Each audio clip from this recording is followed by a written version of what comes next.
This guy had just finished the quest that Truck-kun had given to him after getting isekai'd. After saving another world, he asked the goddess of the saved world to send him back home, hoping to finally live a normal life again. But as soon as our boy is about to goon, he got no idea. The goddess who returned him to his original world had one last surprise waiting for him. This time, the world that needed saving was his own.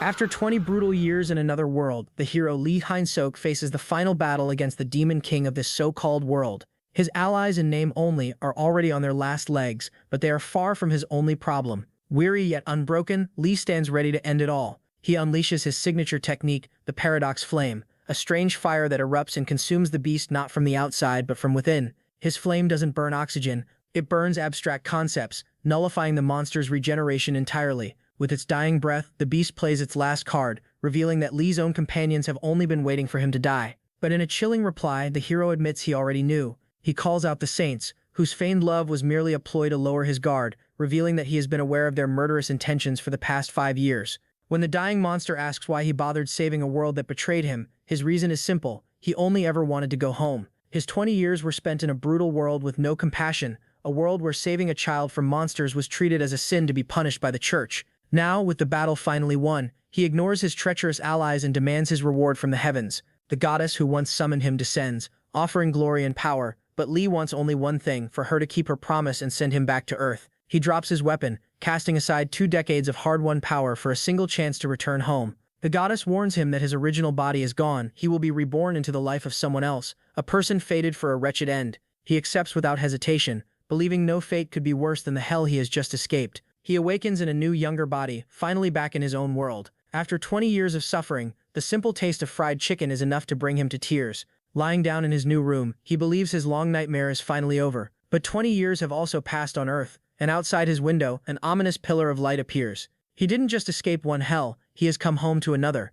After 20 years trapped in another world, Lee begins his new life by enjoying a simple modern luxury: a hot shower. He soaks blissfully in the hot water, a pleasure he hasn't felt in 2 decades. Next on his list of modern comforts is the cool blast of an air conditioner, activated with nothing more than the push of a button. Gazing out at the clear, bright sky over the city, he savors his return to Earth, a world he believes is free from the horrors he left behind. Just as he happily considers what to do first in the year 2025, his thoughts are violently interrupted by a monster, and he lets out a terrified scream as the creature lunges at him. Stunned, he is immediately jolted by a real emergency announcement. The broadcast warns that a corrosion rift has appeared within the apartment complex, a term he has never heard before.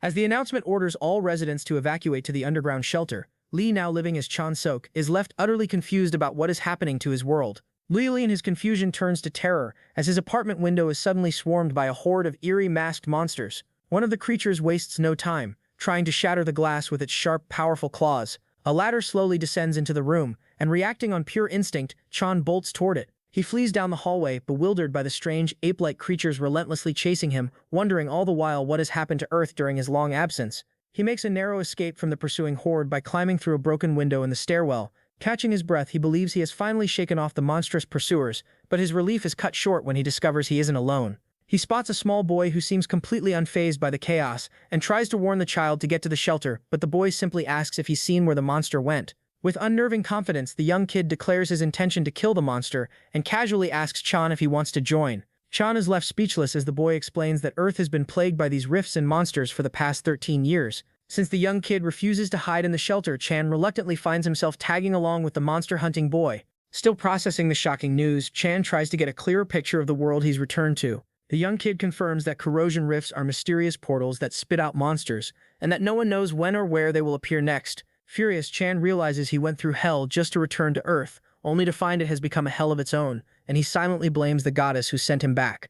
When the young kid questions his lack of basic knowledge, Chan improvises a flimsy excuse, claiming he was living in America. The boy sees through the lie immediately, citing a recent political scandal involving the US president that would have made travel to Korea impossible. Chan has no idea what he's talking about. Desperate to change the subject, he asks about the boy's favorite hunter, prompting the young kid to enthusiastically shout out the name Lee Se-yoon.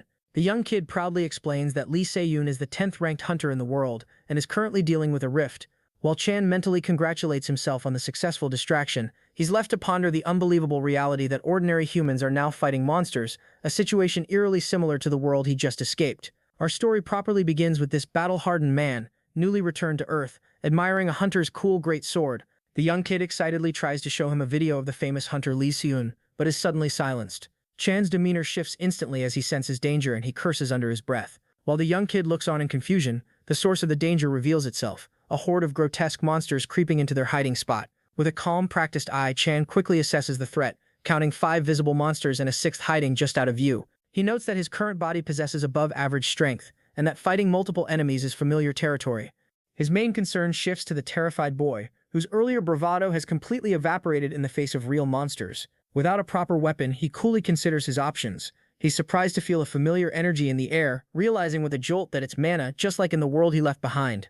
Confirming that the mana feels identical to what he knew before, a new plan begins to form in his mind. Before the monsters can react, one is struck by a flamboyant burst of invisible energy, igniting from the top of its head. As the monster burns, Chan realizes that while his personal mana reserve is gone, he can still draw on the ambient mana in the air. Effortlessly gathering the blue flame, he shields the astonished young kid while continuing his counterattack, smirking with relief that he can still use the paradox flame engraved on his soul. Despite its reduced strength, he judges his power more than enough to handle the immediate threat. All the monsters are instantly reduced to ash, engulfed by the searing blue flames of his technique. The young kid shouts that it was amazing, calling him master. He excitedly praises the unique skill, and Chan replies that he's just glad the boy wasn't hurt, before asking if that's what they call it here, a unique skill. Remembering a tip from a Hunter Academy YouTube channel about confirming kills, the young kid recklessly runs toward the smoldering monster corpses. Chan's eyes widen in alarm. He knows how persistent and dangerous his paradox flame can be, and he shouts a warning that his flames don't extinguish until the target is truly dead, just as a monstrous remnant lunges at the boy. In a flash, Chan intercepts the attack, and having saved the boy, calls out to him affectionately as Kiddo. With his hand crushing the monster's smoldering remains, he casually admits he has no idea what YouTube is, then calmly advises the shaken boy that he should probably stop watching it. Needing a weapon, Chan turns to the young kid and asks to borrow the staff he's holding. Just as the boy hands it over, the sound of more approaching monsters echoes through the area, and in an instant they're completely surrounded by a much larger pack of the masked creatures. Undeterred, Chan's eyes gleam with fighting spirit as he prepares to face the horde. He moves with blinding speed, the simple wooden staff becoming a deadly blur in his expert hands. With brutal efficiency, he carves a path through the monsters, tearing them apart with swift strikes, and in a flurry of precise, powerful movements, finishes off the last of the creatures. The young kid is left utterly speechless, eyes wide with awe at the overwhelming display of skill. Catching his breath amid the carnage, Chan is met with the boy's amazed question, is he secretly a hunter?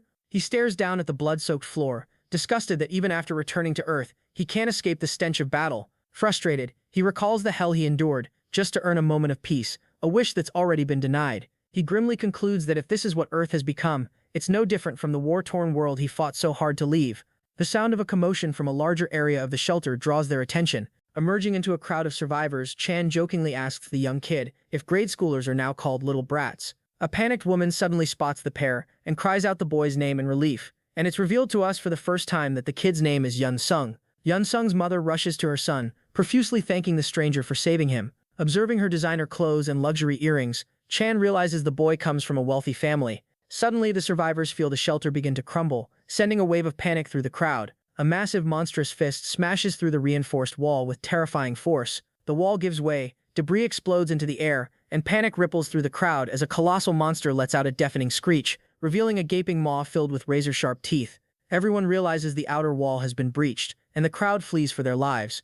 Yun Sung urgently tells Chan that this time they have to run. But Chan remains still, lamenting that all he ever wanted was a simple, peaceful life, frustrated as he thinks of the home he fought so hard to return to. Looking down at his scarred hand, he wonders aloud if a simple desire for peace was truly too much to ask. Turning to the boy, he questions why a kid from a wealthy family, one who could live safely in hiding, would still aspire to become a hunter. Yun Sung somberly reveals that his father died in a supposedly safe bunker, a loss that taught him nowhere on Earth is truly safe. Though he knows he isn't strong yet and admits he's still scared, he vows to become the strongest hunter and eradicate every corrosion rift. With fierce determination, Yun Sung declares his dream of saving the entire world. Moved by the boy's conviction, Chan smiles faintly, assuring Yun Sung that he will indeed become a great hunter, though he adds a stark reality check, telling the boy he won't be the one to save the world. As Yun Sung's mother tries to pull him away, he resists, worried about leaving the mysterious man behind, his eyes widening in disbelief at what Chan does next. He cries out for him, calling him Mister, as he watches the man walk toward the very danger everyone else is fleeing. Yun Sung can only watch, stunned into silence by the man's incredible bravery. Chan calmly states that he's going to do it. Yun Sung watches in awe, realizing the man is taking on the impossible burden of saving the world himself. With the faint smile of a seasoned veteran, Chan declares that saving the world is a job for someone who's already done it before. The story then recaps his 20-year battle in another world and his immediate confrontation with a corrosion rift upon returning to Earth. Reflecting on surviving the rift and the grand promise he made to a young boy that he would save the world, Chan has, despite his epic backstory and heroic promise, spent his time since doing absolutely nothing but gaming. As a victory screen flashes on his monitor, he seems entirely unimpressed with his latest win, nonchalantly declaring that the game was too easy. He cracks open a can of soda, a simple pleasure he couldn't enjoy in the other world, and mockingly recalls his own bold declaration that someone who saved the world once could save it again. He admits that despite his confident speech, his desire to actually save the world didn't last very long, not with games, abundant food, and convenient technology he could only have dreamed of in the other world, all available through a system where anything can be done with a single touch. Rationalizing that there are already hunters out there to save the world, he decides to order some delivery food instead. A harsh reality check hits when he discovers his bank account is nearly empty. He's already spent all the severance pay left behind by the body's original owner, Yu Chan-sok. With the money gone, he realizes he can't simply find a normal job to support himself. He laments that thanks to the constant appearance of corrosion rifts, most companies are going out of business, making unemployment the new norm. Staring out the window, he resigns himself to the fact that in this unstable modern society, no one is hiring. Just as he's losing hope, a hunter recruitment ad on his phone catches his eye. Reasoning that he has plenty of experience in this particular line of work, he decides becoming a hunter is his best option, and it leads him to the Hunter Association. There, he overhears an overexcited candidate being told that the selection process is now little more than a formality. Another candidate smugly explains that these days you get selected just by showing you have a unique skill, and looks down on the other applicants, dismissing them all as small fries. A mysterious woman with long black hair arrives, wondering aloud if her presence will make the candidates too famous. The arrogant hopefuls are shocked into silence, recognizing the newcomer as the famous hunter Lee Se-yoon, the 10th-ranked hunter in the world, and a partner of the Janabi Guild. Her grand entrance silences the entire room, and the other candidates are left stunned, wondering why a top-tier hunter from the Janabi Guild would personally attend a simple selection event. Her subordinate checks his tablet and identifies their target, Han Sang-ah, a Hunter Academy graduate with electrokinesis. Se-yoon jokes that she could probably charge batteries, but her subordinate solemnly reminds her that she's a candidate, not a generator. She expresses her skepticism about the new recruit with a simple maybe, maybe not. When her subordinate praises Han Sang-ah's skills, he grows animated, arguing that hunting inside a corrosion rift is real combat, not academy practice, that academic excellence doesn't guarantee success in the field. Se-yoon offers him candy for making a good point. He elaborates that academy students who have only trained in safe simulated conditions will struggle to adapt to the real thing. As the first match is about to begin, Se-yoon grumbles about being away from her team for a whole week just for this scouting mission, then focuses on her task, silently daring the candidates to prove themselves worth her time. The tournament announcer is taken aback, noticing an interesting candidate who isn't from the Hunter Academy at all, just a civilian armed with a simple pipe-like weapon. He remarks that a non-academy participant is completely unprecedented in hunter selection, wondering aloud what kind of nerve this civilian must have to stand on the competitive stage. The protagonist, now introduced to the world as Yu Chan-sok, enters the arena, admitting to himself that he still isn't used to his new name. The rules of the match are laid out. Only association-provided weapons are allowed, and life-threatening injuries are strictly prohibited. Chan reaffirms his new goal. As a hunter, he must save this world that seems destined to fall. His blonde, spiky-haired opponent smirks, finding the situation unbelievable, while he reminds himself that he also needs to live and eat well to achieve his goals. He knows he needs to get good results in the tournament. As the announcer calls both candidates to their positions, he dramatically raises his hand, signaling the start of the match, and with a loud shout of fight, the battle officially begins. The blonde spearmaster immediately lunges, laughing maniacally that his opponent cannot even gather mana. Staring down the attack with an unimpressed look, Chan listens to his opponent consider it an honor to lose, and proudly declares himself the undefeated spearmaster of the Hunter Academy as he unleashes a fiery attack. Chan's eyes narrow, easily tracking the incoming spear thrust, and he plants his spear on the stage ground, ready to fight with bare hands. The spearmaster's attack hits nothing but air, leaving him spinning in confusion. He frantically looks around, shocked that his opponent has completely vanished before his eyes. Chan suddenly appears behind him, taunting him for being pretty clumsy with that spear. Before the spearmaster can react, he lands a brutal punch to his gut. The impact sends a shockwave through the spearmaster's body. Before the Supreme Master can even react, he unleashes another punch at lightning speed. The spearmaster's eyes roll back and his teeth shatter as the powerful blow knocks him senseless. Before his opponent can even ask, Chan explains that he used his bare hands because a spear would have caused too much damage. He is genuinely shocked at his opponent's weakness, wondering if this is truly the average level for hunters. Watching from the stands, Sierwin is intrigued by the unexpected outcome, murmuring twice in disbelief, wondering aloud who that guy could be. She confirms that Chan's file says his previous job was at a logistics company, and her subordinate notes that he has almost no mana, theorizing that Chan must have been lucky, since he would need to accumulate mana for a long time to generate such power. She simply offers him another piece of candy. Taking the candy as a hint to shut up, the subordinate listens as Sierwin calmly states her conclusion. Chan is intentionally not accumulating mana. Back in the ring, Chan decides that to prove his abilities, he needs to end this decisively. His downed opponent can only stammer in disbelief at how easily he was beaten. Chan coolly reassures him not to worry, as the next blow will not be a fatal wound. The Spearmaster's eyes widen in terror as his fist descends. Before he lands his blow, his opponent loses consciousness and collapses to the ground. The match ends, and the announcer declares him the winner. In the stands, other candidates gossip in disbelief about the shocking upset. Sierwin's eyes sharpen, her interest in Chan growing. The other candidates continue to watch, baffled by the strange new contender. Deciding she has seen enough from the sidelines, she grins, resolving to see his real skills for herself, and stands up to leave, telling her questioning subordinate that she needs to see the association president.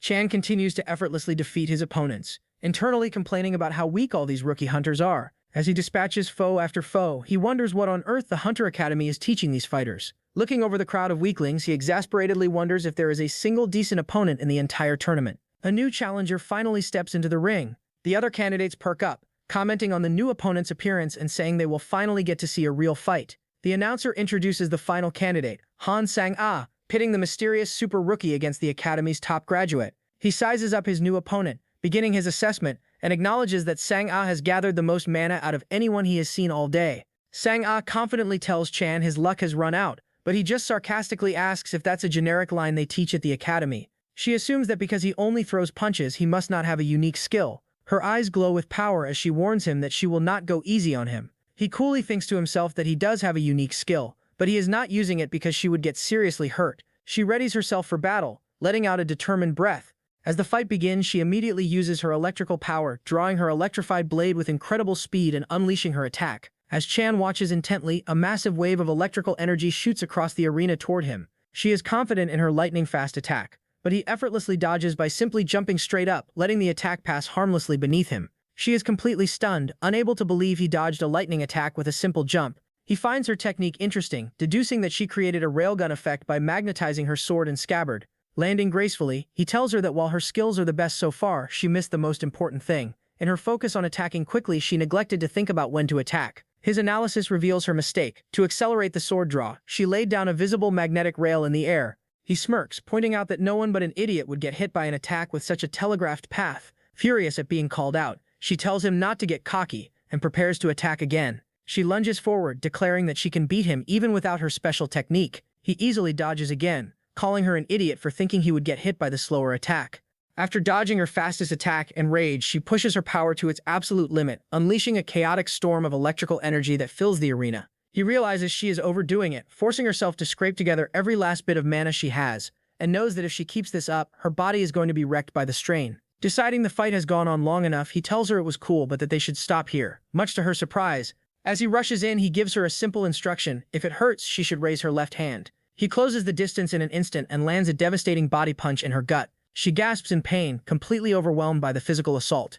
He clenches his fist, having delivered the decisive strikes, and the barrage of punches continues. He winds up for one final powerful blow. The final punch connects, sending a visible shockwave through her body. Her eyes go white as she is knocked completely unconscious, and she collapses to the floor, her katana clattering beside her. The other candidates are in utter disbelief that someone could so thoroughly overwhelm the Academy's top student. Hilgwif reflects that while she was more skilled than the others, her reliance on mana and neglect of physical training was her downfall. He turns away but then notices movement and wonders if she is actually getting up for more. Sang-ah, though defeated, weakly raises her left hand. The announcer rushes to her side as she signals her surrender. Chan is amused and surprised, thinking to himself that he'd told her to raise it and she actually had. With the final match concluded, the arena begins to clear out. The announcer receives an urgent message through his earpiece. Reacting with shock, he grabs the attention of the crowd, announcing that the tournament schedule has been changed.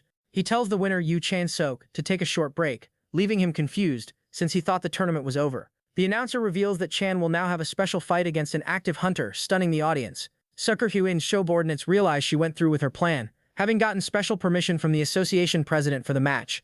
Chan sees the audience's excited reaction and deduces that his surprise opponent must be a skilled hunter. He understands this is a test of his abilities, a situation he is all too familiar with from his time in the other world. A sword tip scrapes the ground as his new opponent approaches, addressing him by name. The mysterious challenger apologizes for the sudden appearance, explaining it was the only way to confirm his skills. Lee Si-yoon formally introduces herself as a member of the Jeonnabai Guild, brandishing her massive greatsword. She tells him the stage has been too small for him so far and directly challenges him to a match. He recalls her reputation as the 10th-ranked hunter in the world. While she tells him he can refuse the sudden offer, he senses the immense aura coming from her, recognizing her as a real pro and knowing it will be a tough fight even with a spear, given his current weaker body. Despite the overwhelming odds, a confident smile spreads across his face, and he immediately accepts her challenge, responding that he's ready to do it right now, which catches the announcer off guard. He explains that he has not used much stamina, and Se-yoon notes approvingly that he is fired up for the fight. As a defeated Sang-ah is carried away on a stretcher, he resolves to get the best possible results.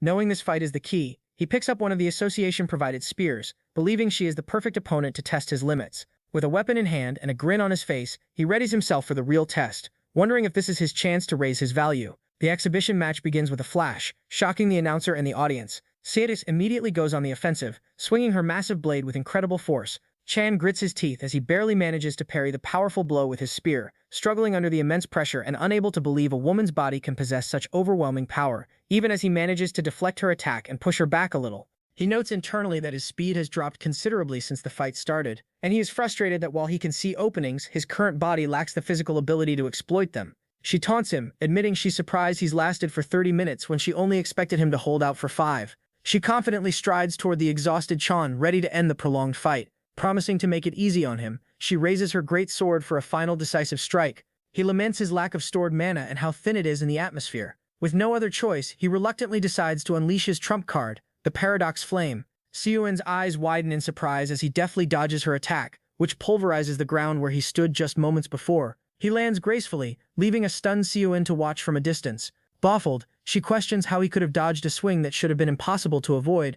As a mysterious dark flame envelops him, she demands to know what the power is. He calmly reveals the name of his unique ability, Paradox Flame, explaining that this is his most trusted specialty, a power he used constantly before returning to Earth. Pointing to his unscathed clothes, he clarifies that unlike normal fire, this black flame cannot burn physical matter. Instead, the flame burns abstract concepts as fuel, though his current power level prevents him from burning complex concepts like memories or reason. With his target concept chosen, he dashes forward to demonstrate his power. She is shocked, realizing that her opponent has suddenly become much faster. He strikes with lightning speed, but she parries his attack, and he declares that he will burn the concept of fatigue. The 10th-ranked hunter is astonished, wondering how he managed to recover his stamina in an instant, as she unleashes a relentless barrage of strikes and his spear slips from his grasp. She notices the mana concentration in the arena fluctuating wildly, and realizes it must be his doing. He elaborates that his Paradox Flame releases mana as it burns abstract concepts, explaining this self-sustaining loop. He uses mana to ignite the flame, which burns his fatigue to generate even more mana. With a firm step, he declares that this creates an endless cycle of energy. She closes the distance, but he's ready to show her the true nature of his specialty, deftly dodging her attack, which shatters the ground where he had stood just moments before. Growing weary from the endless battle, she asks if he intends to keep this up indefinitely, comparing his tenacity to someone clinging to another's leg, refusing to let go. Smirking, he reveals that his specialty is a war of attrition and confidently states he can keep going, cheekily asking if she happens to like guys who don't know when to give up. She retorts that she absolutely hates them. The nature of Paradox Flame is revealed. Like ash from a fire, it leaves behind a residue of concepts that cannot be burned again. After an astounding 4 hours and 17 minutes, the limit of the Paradox Flame is reached. Completely drained, he lies defeated on the arena floor, begging for mercy as she stands over him and asks if he wants to go for more. As the announcer declares her the victor via forfeit, she casually pulls out a lollipop. Watching from the stands, her subordinates recognize the lollipop with a sense of dread. Impressed by his performance, she offers the lollipop and her business card to him as a reward. He examines the card, learning she is Se Leun, a partner hunter from Jeonnabai Guild. She tells him to call her later to discuss the details, leaving him intrigued.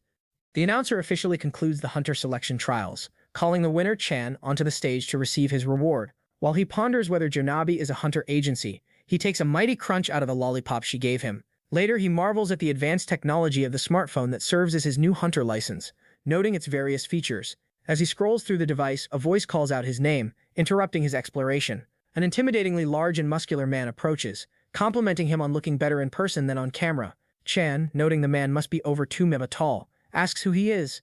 As the stranger offers a business card, the man introduces himself as Yoon Song-hyun of the Grand Purity Guild, and makes a direct offer for him to join his team. Chan Kin confidently promises that with enough experience under his guidance, Chan will undoubtedly shine, and Chan kinda believes his words. Chan recalls Shun Song-hye's offer, realizing he has another potential opportunity to consider.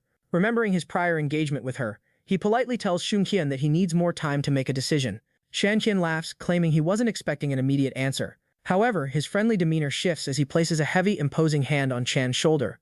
Leaning in with a menacing glare, he warns Chan to think his decision through very carefully. After the thinly veiled threat, Sirene departs with a casual farewell, saying she'll see him around. Thoroughly put off by the aggressive recruitment tactic, Chan immediately decides he is definitely skipping Grand Purity. Having made up his mind, he calls Se-yoon to arrange their meeting. She directs him to a cafe called The Hut inside the Hunter Association building. He finds the cafe puzzled by its rather rustic and unusual name. A cheerful waitress greets him with a warm welcome to the hut. Se-yoon waves him over, welcoming him to her table in the surprisingly pleasant cafe. He comments on the strange name, and she asks if something happened. He explains that a massive man from another guild had just tried to recruit him. She correctly identifies the man as Yoon Song-hyeon, explaining that his expressed interest has likely deterred other guilds from approaching. He cleverly points out that by her logic, her own guild Janabi should also be staying away. Coolly, she tells him she has no plans to recruit him into her guild, leaving him bewildered. He then asks why. Instead of offering a guild contract, she suggests he would be better off working as a freelancer, and he realizes that he doesn't necessarily have to belong to a guild. She explains that Song-hyeon's offer was likely for a low-ranking junior position within the Grand Purity Guild.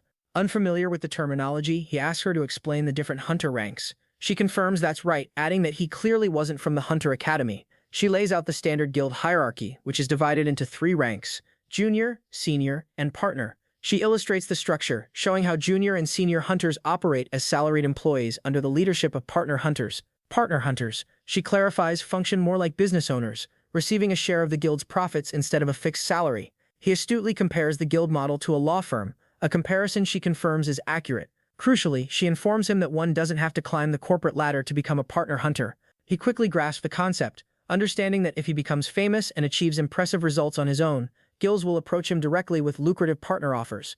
She cheerfully confirms that he's exactly right and offers him another piece of candy, much to his confusion. He raises a valid point, noting that as a newcomer with no connections or experience, getting worthwhile requests will be a major hurdle. With a knowing smile, she offers to help him secure his first jobs completely free of charge. Still munching on the candy, a skeptical Chan questions her motives for helping him so much. She reveals her long-term strategy. By helping him now, she hopes he'll remember Janabi favorably in the future, effectively putting him in her debt. To get him started, she slides a folder across the table, offering him his first potential freelance job. The request is from Insini City and concerns Gyeodongo Island, where a corrosion zone formed after a failed mission 2 years ago. He asks if he simply has to go and get rid of it, but she clarifies that the job isn't to clear the existing rift but to patrol the island and eliminate any new ones that appear. He reviews the mission details, noting the modest pay of 5 million won up front and 15 million upon successful completion. He sets the documents down, remarking that for a potentially life-threatening job, the pay isn't particularly great. She tells him that if the pay feels unfair, the solution is to get stronger and more famous, at which point money will flow to him effortlessly. With the terms laid out, she presses him for his final answer. He takes a moment to seriously consider her surprising offer. Elsewhere, in a moving car, an unseen boss asks Simru-teen over the phone about the new recruit. She reports that our Chad is a civilian who cleared a weapons mandatory tournament barehanded, earning a simple "not bad" from her boss. She interjects, emphasizing that he impressively lasted 4 whole hours against her. The boss questions the feat, but she defends its significance, citing her decade of experience in hellish environments. She admits that while she should have been able to toy with him, his 4-hour endurance was nothing short of godly. She makes a bold declaration, stating that even if she were reborn, she doubts she would ever encounter another monster like him. The scene shifts to the shores of Gyeodongo Island in Inchan City, the location of Chan's first mission. The boss on the phone raises a valid concern despite her praise, noting that the Gyeodongo mission specifically requested hunters with prior experience, and questions whether the rookie will be able to hold his own when teamed up with veteran hunters. She tells him not to worry, since Chan is already on the island holding his sword, ready for the fight. She confidently reassures her boss, revealing she has paired him with a reliable partner, and the boss says she is the brains of the operation in Janabi, so he'll trust her. The boss poses a final question. What would Chan be like if he were to reach her level? She warns him he might not like the answer, then declares that if Chan ever reaches her level of power, he'll be strong enough to take down even her boss. A flashback shows us that 1 month ago, a delivery driver is searching for apartment 1006. Ringing the doorbell, the driver complains about the weight of the mysterious package he's carrying. After making the delivery, he checks his list for the next address. The door to 506 opens as Chan announces that it's here. He stands before his new acquisition, a massive case, and remarks on its unbelievable length. With a click, he unlatches the case to reveal its contents. He proudly holds his brand new custom-made spear, which he takes from the case, declaring it to be in perfect condition. He also reveals an elixir, a vial of condensed mana used by hunters for emergencies. Unlike typical hunters who absorb and store mana from the atmosphere, a process the elixir speeds up. He explains that his method of mana manipulation is entirely different. He skips the storage phase, directly absorbing and utilizing the limitless mana in the air around him. This unique process also has the benefit of gradually strengthening his mana channels over time. However, since his channels are currently too small for high power output, he decides to store the elixir's mana as a temporary boost. With a month of training ahead, he is confident he can achieve the power level he needs for his mission. Flashing forward to the present, the story takes us to the mission's location, Gyeodongo Island in Icheon City. Hunters line up at the dock to check in before deploying to the monster-infested island. He presents his phone displaying a QR code for quick identity verification. An official confirms his identity and assigns Hunter Chan to Squad 8. He makes his way toward a makeshift sign marking the gathering point for Squad 8. He joins the other hunters who are muttering about their fears and the potential pay. A familiar voice calls out, looking for the Squad 8 assembly area. He turns around as Sang-ah calls his name. He remarks that her hair seems to have settled down and she responds that it's actually her normal hair and it was just static electricity earlier. Happy to be on the same team, she suggests they cooperate, but he bluntly shuts her down, asking why he should. She humbly admits he's stronger and that she wants to learn from him, prompting him to sarcastically remark that his shoulders might fall off from awe. Completely missing the sarcasm, she expresses concern for his chronic dislocation, which makes him realize she has absolutely no sense of humor. Their awkward reunion is cut short as a mission official calls for their attention and announces that with all the squad present, the mission briefing is about to begin. He says he'll explain basic terms for any first-timers, causing Chan to wonder if that comment was directed at him. The briefing covers the classification of corrosion rifts, ranging from dangerous Class 1 to unclassified. Additionally, the first corrosion rift to appear in a specific area is given the additional name Alpha. He specifically warns them to avoid the Alpha rift at a northern church, which is growing stronger despite its unclassified status. Their primary mission is to patrol the Gyeodongo Nyon areas to locate and eliminate any new rifts. Another hunter complains under his breath, questioning the wisdom of sending a squad with a rookie on an elimination mission. As their boat reaches the shore, the official formally welcomes them to Gyeodongo Island. While his squad mates nervously comment on the island's chilling energy, he remains completely unfazed. As they step onto the island, he internally dismisses the other hunters as overly dramatic. The official advises them to contact the offshore control room if they require assistance, then wishes the hunters the best of luck on their mission. Once on the island, the squad discusses their plan, suggesting they scout the 2 patrol zones over the next week. Chan interrupts, pulling up a map and proposing a more strategic approach, setting up a base at Wagat Taisa. One of the veteran hunters scoffs at the idea, dismissing Chan as a rookie he's never seen before. Chan calmly explains the logic behind his plan. The temple provides a perfect vantage point over both target areas and offers shelter. The veteran hunter pushes back, pointing out there are plenty of places nearby, and asking what happens if they get surrounded after needlessly climbing a mountain. Chan responds that they aren't fighting thousands of enemies, so there's no way they could possibly get surrounded there. But the hunters refuse to follow an inexperienced rookie's orders, leading him to sigh at the predictable foolishness of those who defy logic, and they tell him to just act separately then. Without another word, he turns and heads for the temple on his own. A small group of 3, including Chan and Sang-ah, splits from the main squad. Chan notes that while he expected Sang-ah to follow, he's curious about the third man whose mana feels slightly stronger than hers. He directly addresses the man, Kim Min-jae, and asks why he decided to come with them. Min-jae claims he was worried about 2 rookies going off alone, a surprisingly decent sentiment that amuses Chan. Suddenly, Chan senses a flare as he detects an unseen threat ahead. He abruptly stops, planting his feet and halting the group's advance. He puts up a hand, silently signaling for Min-jae and Sang-ah to wait, then quietly instructs a confused Min-jae to take a peek over the other side of the ridge. Min-jae cautiously peers around a large rock, his expression turning to one of pure shock. He sees a massive horde of goblin-like corrosion creatures swarming in the forest. Terrified, Min-jae insists they retreat, estimating there are at least 50 monsters. Chan calmly tells him to relax and asks about his unique skill. This horrifies Min-jae, who can't fathom fighting such a large group. With an intense gaze, Chan reminds him that fighting monsters is a hunter's duty and demands to know his unique skill. Min-jae nervously reveals his unique skill is Flame and his most powerful attack is Fireball.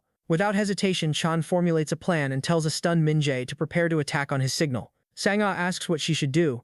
Min-jae turns to her, asking if she's really going along with this reckless plan, arguing that facing 50 monsters with just 3 people is suicide, especially since it's Chan's first mission, adding that we should radio other hunters. But Chan coolly explains that calling for backup is pointless since it won't arrive in time, pointing out their position deep inland on the map, far from the other hunters who are still searching along the coast. He adds that if they wait for the creatures to scatter, they'll become an even greater threat to the other hunters. Min-jae realizes the grim truth in Chan's words, especially since the other hunters might not even respond to their call after their earlier argument. Having convinced him, Chan declares that their only option is to deal with the horde themselves using a surprise attack. He quickly sketches out a strategy in the dirt, Min-jae will initiate with a fireball to the center, while he blocks the flanks and Sang-ah covers what gets through. Min-jae is left speechless, wondering how a supposed rookie could possess such profound tactical knowledge and battle experience, and who in the world he really is. The horde of corrosion creatures remains completely oblivious to the impending danger. At Chan's command, Min-jae springs into action, launching a massive fireball. The fiery projectile hurtles toward the unsuspecting monsters. The creatures look up in confusion just moments before the devastating impact. A huge explosion tears through the center of the monster formation, incinerating dozens. Min-jae warns that he needs time to cast another fireball, and Chan calmly tells him to fire as soon as he can. Acknowledging the order, he begins gathering mana for his next attack. With the initial ambush complete, Chan prepares to engage the survivors head-on. He dives into the chaotic swarm, explaining that true battle efficiency comes from a clear division of roles. As he pierces through the horde of monsters with his fast whirling spear and as a monster rushes to attack, he masterfully wields his spear, vowing to keep them occupied and away from Min-jae until the next fireball is ready. As a monster screeches, he acknowledges that he can't possibly block every single one by himself, and smirks, reiterating that this is exactly why assigning roles is so crucial to his strategy. Just as a creature breaks through his defense, it's immediately zapped by a bolt of lightning. Sang-ah reveals her role in the plan, providing vital support by picking off any monsters that get past him. At the perfect moment, Min-jae shouts that his second fireball is ready. Chan grins, telling him to fire at will, and prepares to leap clear of the blast zone. Min-jae unleashes his fully charged fireball, aiming to wipe out the remaining creatures. A colossal explosion engulfs the battlefield, finishing off the horde. Chan lands safely, gripping his spear. After the successful maneuver, Chan tells Min-jae to tag them both. As the smoke clears from the battlefield, the aftermath is revealed. Chan plunges his spear deep into the ground and looks toward the ashes of the monsters, finally remarking that everyone performed well. In a shocking twist, Min-jae stands behind them, pointing a gun directly at them. Min-jae quickly diffuses the tension, explaining with a smile that he was just trying to get past him, while Chan wonders why he suddenly pulled out the strap. It turns out the gun is actually a device for implanting microchips into monster corpses. Chan asks if he's implanting a microchip, and Min-jae explains he has a contract with a junk dealer who collects the tagged corpses after the mission. He clarifies that recovering valuable byproducts from the bulky heavy corpses is too difficult for hunters to do themselves. Using a cute diagram, he shows how junk dealers collect all the tagged and valuable loot after the hunters are finished. The dealers then appraise and sell the items, splitting the profits with the hunter who placed the tag. Chan questions the system's trustworthiness, and Min-jae admits that finding a good dealer is crucial. He praises Chan's incredible performance against the monster horde, but their celebration is cut short by a sudden tremor. A massive demonic creature bursts through the trees, interrupting their conversation and shattering the ground. Chan reacts instantly, tackling Min-jae to the ground to shield him from the flying debris, then asks if he's okay. As Sang-ah rushes to their side, an annoyed Min-jae asks what's happening now. Chan sizes up the new threat, quickly identifying the powerful new monster as some kind of mid-boss. He curses under his breath, realizing the situation has just escalated. The creature, the apparent leader of the previous monsters, lets out a low growl. Recognizing the immense mana radiating from the beast, Chan orders his teammates not to interfere, explaining that if it's after the three of them, these two will never be able to escape. Min-jae protests, suggesting a pincer attack to buy time and escape, since he knows they can't take it on. Chan screams at them to get back, asking if they want to go home in a body bag. His terrifying outburst shocks both Min-jae and Sang-ah into silence. Chan explains it's better for him to fight alone, since he can use his paradox flame without worrying about friendly fire. Standing his ground, he confidently challenges the bat bastard to a one-on-one fight. The battle begins at the Blue Mountainside. Min-jae wonders aloud if they should be helping him, since he looks like he's in trouble. Sang-ah tells him there's no need, explaining that while it looks like Chan is being pushed back, the reality is that he hasn't been hit a single time. She looks on with focused intensity, realizing there's more to the fight than meets the eye, noting that he's effortlessly dodging attacks she would struggle with while simultaneously launching his own counterattacks. She's baffled by the mysterious black flames that erupt every time his spear strikes the monster, and observes that as the black flames' output increases, the monster's movements become noticeably slower. She realizes that what initially looked like a struggle is actually Chan toying with his powerful opponent, and stares in disbelief, wondering how a fellow rookie hunter can possess such impossible skill.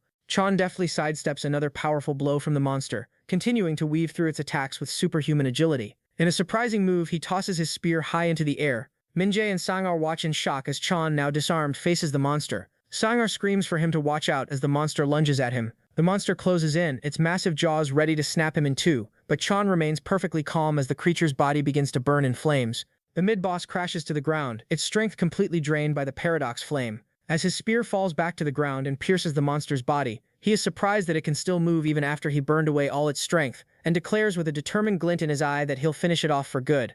Min-jae and Sang-ho look on, stunned by the sudden turn of events, struggling to comprehend what just happened as the monster is now down despite Chan appearing to have been on the defensive. After finishing off the beast, Chan calls out to a stunned Min-jae, asking if it's normal for such a powerful monster to appear here. Min-jae confirms that it could be possible if this were a corrosion zone with a rift rated at least grade 3. Chan recalls the briefing where the island's rift was designated unclassified, the lowest tier, and concludes that the rift must have evolved to a grade 3, much to his teammates' shock. Sang-ai tries to bring this up back at the briefing, but Chan tells her to think rationally, pointing out that a grade 3 rift is the only explanation for their situation. Min-jae panics, pointing out the huge difference in danger between an unclassified rift and a grade 3 rift. It's like night and day. If that's true, he realizes with horror that very few hunters will survive the mission, and desperately pleads with Chan to use his skills to save the other hunters, but is met with a flat rejection. When he asks why, Chan coldly explains that he has limits and cannot possibly save every hunter on the island. He reminds them their mission is to handle corrosion rifts, not save other hunters, adding that death is an expected risk of the job. Sang-ho challenges him, asking what he would want if he were in their desperate situation and whether he wouldn't feel resentful and beg to be saved. Chan asks if she thinks he should feel compassion for the others, clarifying that he's not talking about feelings, but about the inevitable outcome. He flashes back to a brutal memory, explaining that some deaths are unavoidable and no amount of feelings can change that. He states bluntly that in the end you die. Warning his teammates not to be swayed by desperate situations, he concludes his harsh lesson, telling them they can't survive in this world with a sentimental mindset. Later that night, the team arrives at the relative safety of an abandoned temple. After a quick sweep, Chan confirms the building is secure and free of corrupted beings. He asks Min-jae if he can see anything, and Min-jae responds that it's dark, so there's nothing special to see. Chan points out that he can see the lights of other hunters scattered across the island. He quietly reflects on how dangerous using lights is, since it reveals one's location to any nearby threats. He knows that if another mid-boss appears, those hunters will be easy targets. Deciding to at least send a warning, he messages all hunters about the rift's possible upgrade to grade 3 and advises against using lights. Back with his team, he starts planning their next move. Min-jae confirms that if they destroy the core of the corrosion rift, the corrupted zone and all its beings will vanish. Chan processes this information, realizing the solution is quite simple. He decides that he just has to destroy the corrosion rift himself. While Sang-ho rests exhausted from the day's events and Min-jae dozes off nearby, Chan sets up a proximity alarm to alert them to any approaching monsters. Believing the alarm will keep his teammates safe, Chan prepares to head out alone. Having confirmed the Alpha Rift's location during the yapping session earlier, he leaps into the forest, confident his plan will go smoothly. Suddenly, his senses flare, alerting him to an unexpected presence nearby, and he pauses to fully comprehend the situation. He grimaces, realizing he just jinxed himself with his overconfidence. A low growl echoes from the darkness in front of him. Recognizing the familiar aura, he summons his power, assuming it's the same monster from before. However, upon getting a closer look, he realizes a massive drooling purple beast looms before him, a creature whose face he has never seen. In the Juadongo Island Situation Room, panic erupts. An operator reports losing the signals from Team 5's hunters, who are presumed dead, and also reports that the monsters are using organized tactics. Team 3 has suffered a casualty. The situation manager questions how this could happen in a supposedly unclassified rift, and declares an emergency, ordering his team to activate the emergency contact network and request urgent reinforcements. As the chaos escalates, an operator startles the manager by reporting that an unidentified individual is approaching the Alpha Corrosion Rift. The manager frantically orders his team to identify and stop the rogue hunter, but the operator can't get a lock on their identity. The lone hunter is identified as Chan from Team 8, the very person who first recognized the rift's upgrade, as he races through the forest. Believing Chan might hold the key to this unprecedented crisis, the manager demands they connect to his terminal to confirm he's alive, insisting that if anyone has an answer, it has to be him. The moment they connect, the control room is greeted by the sound of Chan screaming. Still on the open comms, Chan shouts in disbelief at the creature's overwhelming speed, barely managing to survive its assault. He furiously berates the staff for their intel failure, threatening to carve rifts into their faces while the operators debate whether to mute him. After the tirade, a subordinate dryly confirms to the manager that despite the screaming and threats, Chan is still alive. Alone in the wilderness, Chan assesses the dire situation. He realizes his paradox flame in its current state isn't powerful enough to kill the beast. He recognizes that his usual strategy of whittling down an enemy with the flame before finishing it with his spear is failing against this monster. As the beast lunges and follows him, he acknowledges that this creature simply will not go down. He deduces the problem stems from having drawn on too much of the island's mana to defeat the giant bat earlier, which severely weakened his paradox flame. Unable to leave the island, he knows he must find a new potent source of mana if he wants to survive. His search pays off as he quickly locates a powerful-looking ley line deep within the forest. He leaps toward the mana source, leading the enraged beast on a high-speed chase through the woods. Glancing back at his pursuer, he taunts the beast to keep up, a manic grin spreading across his face. He's not just running, he has something he needs to test. Back in the situation room, an operator reports that they've lost Chan's GPS signal. The manager's face falls in despair as he realizes the grim truth. Hunter Chan has entered the Alpha Corrosion Rift. Having successfully lured the beast inside, he observes that the rift's internal landscape is surprisingly clean and stable. Slightly unnerved, he wonders how massive higher-grade rifts must be, if this is what an unclassified or Grade 3 rift looks like. Before he can ponder further, the footfalls of the giant purple beast echo behind him as it enters the rift. With the tour of the rift complete, he turns to the beast and rhetorically asks if it's time to end their relationship, telling it coldly that he's not the clingy type. The beast lets out a furious roar, ready to finish their confrontation once and for all.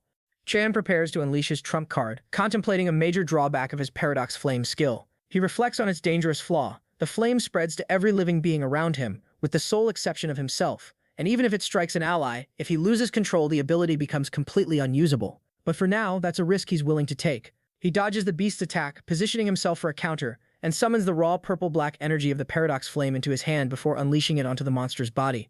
The beast is immediately engulfed in the volatile, life-draining aura of the flame. He reasons that when he fights completely alone, the flame's greatest drawback is entirely irrelevant. With the beast trapped in his draining aura, he declares that the real fight is just beginning. A brilliant blue light erupts from Chan's chest as he begins to absorb the beast's siphoned energy. His stolen mana surges through his very bones, empowering him from the inside out. The absorbed mana spreads throughout his body, widening and reinforcing his mana pathways. He exhales as the new power revitalizes his depleted reserves, and feeling the surge of strength, he grins, noting that the mana absorption is even more efficient than he'd anticipated. The giant beast lets out a pained shriek as the Paradox Flame continues to drain its life force.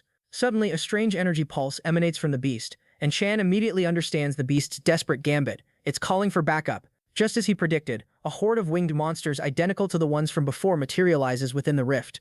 Standing confidently, he acknowledges that the beast successfully called for reinforcements, but dismisses the threat, reasoning that with his newfound power, trying to overwhelm him with numbers is meaningless. Now empowered, he stands calmly amidst a vortex of dark energy, ready to face the horde, feeling several times stronger than before as he begins searching for the rift's core, knowing the core is the strongest creature here. Suddenly, his senses detect a new presence, one that commands him to stop. A humanoid monster wearing a purple mask appears from the shadows behind him and leaps to attack. Chan's eyes narrow as he locks onto this new, more intelligent-looking foe. The monster's attack destroys the ground, sending out a massive shockwave, and his blade gets stuck in the ground. Chan remarks that he is waiting for the Paradox Flame to die out, admitting that his opponent is smart and that the core of the Corrosion Rift is on another level. But the monster gives him a chilling threat in return, telling him he will die. Undeterred, Chan gauges his opponent's level, deciding he can manage a 4-hit combo and bursts forward, closing the distance to begin his assault. He aims a precise thrust at the core's center, but the core once again demonstrates its skill, blocking the spear with its sword. The spear tip grinds to a halt against the blade, but a blue energy crackles at the point of impact. As he calls out the name of his signature technique, Dual Orbit Spear, a secondary arc of blue energy mirroring his initial thrust slams into the unprepared core.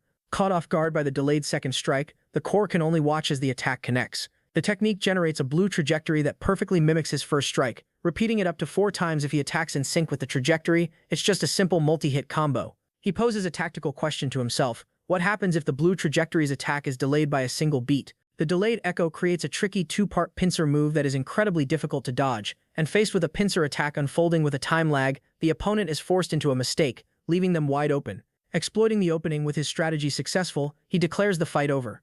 The Dual Orbit Spear follows up with a relentless flurry of strikes, overwhelming his stunned opponent and landing multiple direct hits, riddling the core's body with energy. The final blow lands with a massive explosion, sealing the core's fate. As the core's mass shatters, Chan remarks that he thought it would just dissipate, and that's it. Instead, the defeated core leaves behind a glowing ethereal box that materializes in his hands. He opens the mysterious purple box, the unexpected spoil of his victory, and a look of shock and realization dawns on his face as he recognizes the object. Meanwhile, back in the situation room, the crisis has worsened. The corruption is spreading, and all contact with Team 9 has been lost. The manager receives a grim report. Even the reinforcement teams are encountering monsters, making a landing on the island nearly impossible. Utterly defeated, the manager can only stare into the abyss, seeing no way out of the catastrophe. He resigns himself to failure, believing he can only watch helplessly as the hunters on the island are wiped out. Just as all hope seems lost, an operator jolts him from his despair, shouting that a message has arrived from Chan. At the manager's frantic command, the operator puts the message on the main screen, and a single stunning line appears for all to see. The Alpha Corrosion Rift on Gyeodongo Island has been taken care of. The operator confirms the message, officially reporting that the rift signal has vanished and all monsters have been annihilated. The manager can only stare at the screen in stunned silence, whispering that it's a miracle, his mind reeling as he struggles to comprehend how a single hunter could have achieved the impossible. Having single-handedly saved the day, Chan sits peacefully on a cliff's edge. Enjoying the clear night sky, he remarks that the air is nice. The scene shifts to Sangha as she unleashes a powerful blast of electricity, desperately fending off the relentless horde of monsters, pushing past her limits. Battle-worn, she continues to fight, her body coursing with electricity, her hands trembling as she clings to her sword, the strain of the prolonged battle taking its toll. Exhausted and surrounded, she realizes with dread that Chan is gone, and the number of monsters has only grown. Kim Min-jae steadies her as she falters, offering what little support he can. Facing an overwhelming tide of monsters, the two rookie hunters wonder if they will make it out alive. Sangha knows her teammate Min-jae is already at his limit, and with a fresh wound on her leg, she admits to herself that she cannot hold on for much longer either.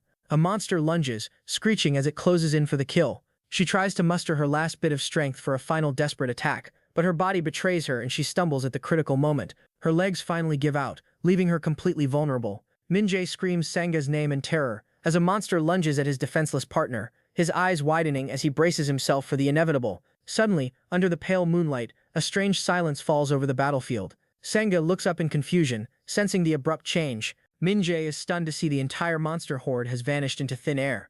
Back at the Gyodongo Island assembly point, Chan observes the many injured hunters, noting the chaos that unfolded while he was gone. As others notice him, word spreads among the survivors, whispering in disbelief that a single rookie took down a grade 3 corrosion rift by himself. Chan spots his former teammates Min-jae and Sang-ah and calls out to them from the crowd. Min-jae expresses his shock, asking how Chan could even think of taking on the corrosion rift alone after receiving his text. Chan puts on a heroic front, claiming it was his heart, not his body, that moved to protect the other hunters, all while thinking that managing his public image is a skill in itself. He adds that if he'd known, he would have set out before sundown. A man in a suit approaches, calling his name.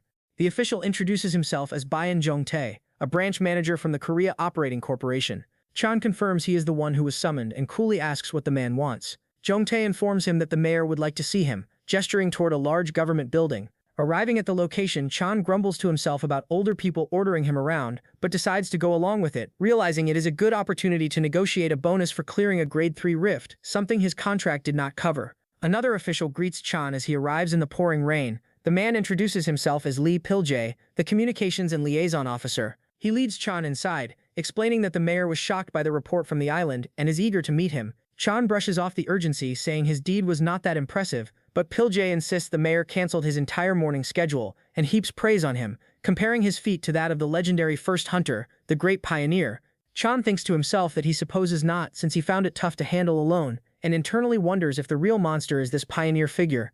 As Pil-jae announces their arrival to the mayor, Park Ji-yeon, the mayor of Incheon, warmly welcomes Chan and apologizes for the summons in such awful weather. He invites Chan to have a seat and asks Pil-jae to fetch them some coffee. After coffee is served, the mayor begins praising Chan for his great service to the country, explaining that Gyodongo Island was a major headache but budget limitations made hiring an expensive guild difficult. Chan takes a sip of coffee as the mayor confirms that this was his very first commission mission. The mayor suddenly stands, excitedly proclaiming his pride that such an incredible hunter's first steps were taken in Incheon. Chan is taken aback as the mayor launches into a patriotic speech about Korea being the safest country in the world. Mayor Park continues his spiel, boasting about Incheon's international airport, free economic zone, and foreign investment, passionately emphasizing the massive funds and goods flowing through the city. Finally, he promises to provide assistance and ensure Chan's path as a hunter is a smooth one. In a flashback, Jong-tae asks Chan what his purpose is for being a hunter. Chan gives a crude but clear analogy, saying that when a toilet is clogged, someone has to be willing to dive into the filth to fix it. Jong-tae grips the steering wheel, processing the stark response. He warns that as Chan becomes famous, he'll be scouted for commercials and TV shows. Chan correctly assumes Jong-tae is worried he will be changed by fame, a fate that has befallen many promising hunters. Jong-tae explains that with menacing monsters just across the truce line, this is only natural, lamenting that even in Korea, the last sanctuary on Earth, the power of capital holds sway. He stresses that Chan's accomplishment is incredible, that many people in difficult situations will be watching him, and sincerely states that he hopes Chan will continue to be a symbol of hope. Back in the present, Chan recalls the conversation, curious how far the mayor's office will go with its act. He smirks, realizing they are not even trying to hide their intentions, but he is not the type to be swayed by such appeals, reflecting on his long life and the countless hardships he has already endured, which have made him immune to this kind of manipulation. Cutting to the chase, Chan asks what he has to do in return for all this promised support, bluntly suggesting an example, helping a mayor with falling approval ratings get re-elected, a remark that stuns Mayor Park into silence. The mayor quickly recovers, chuckling that Chan is well-informed and that information is easy to find these days. Chan lays out the facts. The mayor's term ends next year, and his re-election looks difficult. Flustered, Mayor Park pivots, reminding Chan that he needed the city's approval to participate in the commission in the first place. Chan internally acknowledges this is true, realizing the mayor plans to frame him as a talent he personally discovered, and concludes that the mayor simply wants to ride his coattails to political victory. The mayor continues his pitch, boasting about his relationships with overseas and domestic companies, and offers a concrete example, getting Chan's face on an instant coffee mix brand, replacing the current model whose contract is ending soon. As the mayor promises even more, Chan slams his mug down, interrupting him and telling him it seems he takes him for someone cheap, his expression cold and dismissive. The mayor is taken aback, but tries to play it off, saying the world needs a new face to change the dreary atmosphere. Chan retorts that if a talent like him continues working as a hunter, a new era will begin regardless. He leans in, declaring that everything the mayor is offering is his to take anyway, with or without his help. The mayor makes a last-ditch effort, offering to provide Chan with safe, high-paying commissions, but Chan calls it a really uninteresting offer. Chan gets up to leave, sarcastically telling the mayor to give his congratulations to the coffee mix model, who will now be able to extend his contract. The rejected coffee box sits on the table, a symbol of the failed negotiation. Outside in the heavy rain, the mood is grim. Poljai kneels on the wet ground, reporting to a mysterious hooded figure. The hooded figure concludes that the Gyodongo Island test was a failure, and Poljai quickly adds that there is good news. Despite the failure, the hooded figure asks what he has, and Poljai explains it is a clip from Chan's Hunter Association certification exam video. On the phone screen, Chan unleashes his paradox flame during the exam, stunning the onlookers. The mysterious figure watches the clip and smirks, remarking that he's excellent, isn't he? On the first of every month, the entire nation eagerly awaits one specific announcement. Now the September 2025 Hunter rankings are released, and the public rushes to their phones to see the new list. Even a kid excitedly shows the updated rankings to his mother. While the rankings are usually just a source of public entertainment with few changes, this time is different. In a hospital room, Minjae and his companion finally see the long-awaited rankings appear on screen. The Hunter Association president Moon Jong-tae is formally presented with the official September World Hunter rankings. Meanwhile, after a bloody battle, Lee Se-yoon smirks, wondering if our boy made it onto the list. Chan, now a public figure, scoffs at the flashy presentation of the rankings on his phone and scrolls past the noise, knowing that the only names that truly matter are in the top 10. The list reveals Lee Se-yoon firmly holding her 10th place spot while her subordinate sets up camp in a snowy wasteland. In 5th place is the fierce Kim Chae-yeon, a hunter who wields a pair of unique golden butterfly knives. The third-ranked hunter is revealed to be Choi Yo-rom with his flames, and securing the second-place position is the muscular powerhouse Jang Tae-seok, radiating an immense purple aura. Before our protagonist can see who took first place, an official announces that he's the one at the top of the list. The same official then cheerfully informs him that his long wait is over and he can now head out to his press conference. The man congratulates him, noting that his name is on the list of 25 new entry hunters. On the official document, his name is highlighted in red, signifying his record-breaking debut into the rankings. While a veteran solo clearing a Grade 3 rift is common, for a rookie on their first mission, it's an unprecedented achievement. Chan faces a media frenzy with reporters shouting questions about his background and his unbelievable feat. Feeling like a child genius on display, he cuts the Q&A short, announcing he will only take one last question. A reporter presses him for his mindset and a word of resolution for his future as a hunter. He bluntly tells the press to forget empty cliches about doing his best. With unwavering confidence, he declares that he will prove his worth through his results alone. Later, Chan finds himself in a helicopter flying over the desolate ruins that were once Gunsol Prison. The president notes the horrific sight, explaining that after the rifts appeared, most countries lost their ability to govern, and proudly states that South Korea not only survived but thrived, showcasing their advanced silent helicopter as proof. When our guy asks if this is the fate of countries that couldn't cope, the president confirms that many of the world's capitals have vanished, then invites the young hunter to take a closer look at the devastation below. He explains that this is one of the Great 80, the 8 most dangerous corrosion rifts in the world, and that the Gunsol Prison rift appeared 13 years ago, erupting from the city center without any warning. Though some people survived the initial event, they found themselves trapped inside a newly formed corrosion zone. Unable to escape, the survivors were quickly and mercilessly swept away by the horrors within. In just a few days, an entire city disappeared from the map without a sound.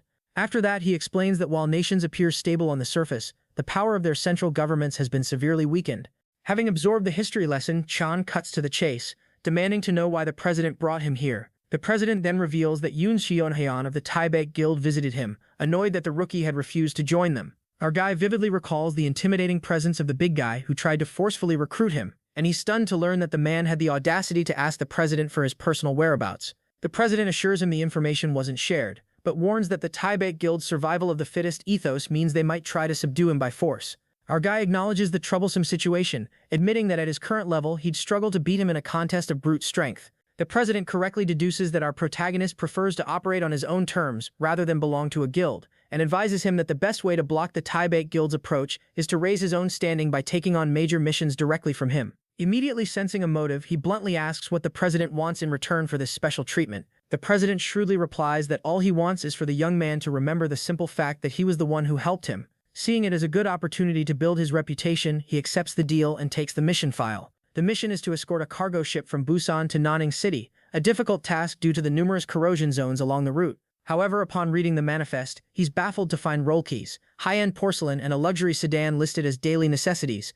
The president cryptically replies that for certain people, these are indeed necessities, and he thought a man like him would understand the political implications. Completely unimpressed, he questions the need for such luxuries in a country with a shattered government, and the president explains that even in a collapsing world, international politics and maintaining relationships are not meaningless.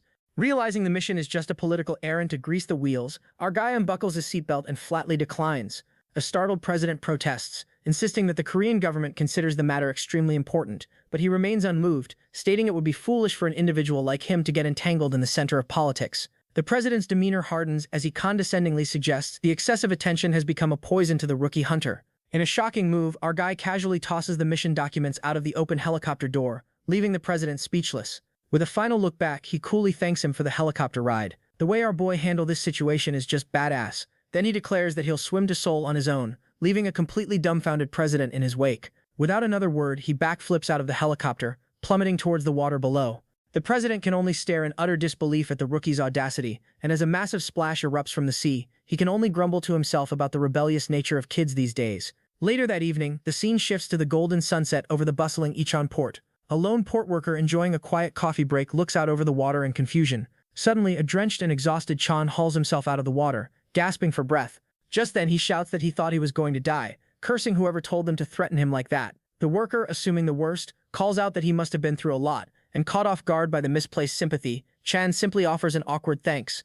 Now alone, he reaffirms his primary objective, to build up his own strength, and resolves to prioritize the trickiest and most difficult missions to quickly become a big shot in the hunter world. His goal is to become so powerful and influential that he can no longer be swayed by the schemes of men like the mayor or the president. Scrolling through mission requests on his phone, he quickly finds one that piques his interest and accepts a high-stakes mission to help kidnapping victims on Tsushima Island near an estimated Grade 2 corrosion rift. Sitting atop a shipping container, he lets out a deep sigh as he watches the sun dip below the horizon.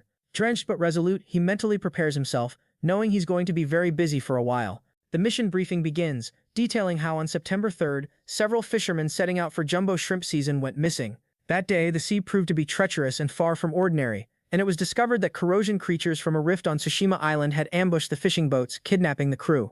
A lone traumatized survivor later confirmed that the captured fishermen were still being held alive. Thus, the objective is clear: infiltrate Tsushima Island, rescue the hostages, and destroy the corrosion rift. Back in his apartment, our protagonist reviews the mission details on his phone. He notes the hefty 55 million reward for the Grade 2 rift and immediately contemplates handling it alone. He grows serious, realizing that if he completes the mission alone, he will claim the entire lucrative reward, along with the added bonuses of a heroic story and the immense fame that comes with successfully clearing a Grade 2 rift.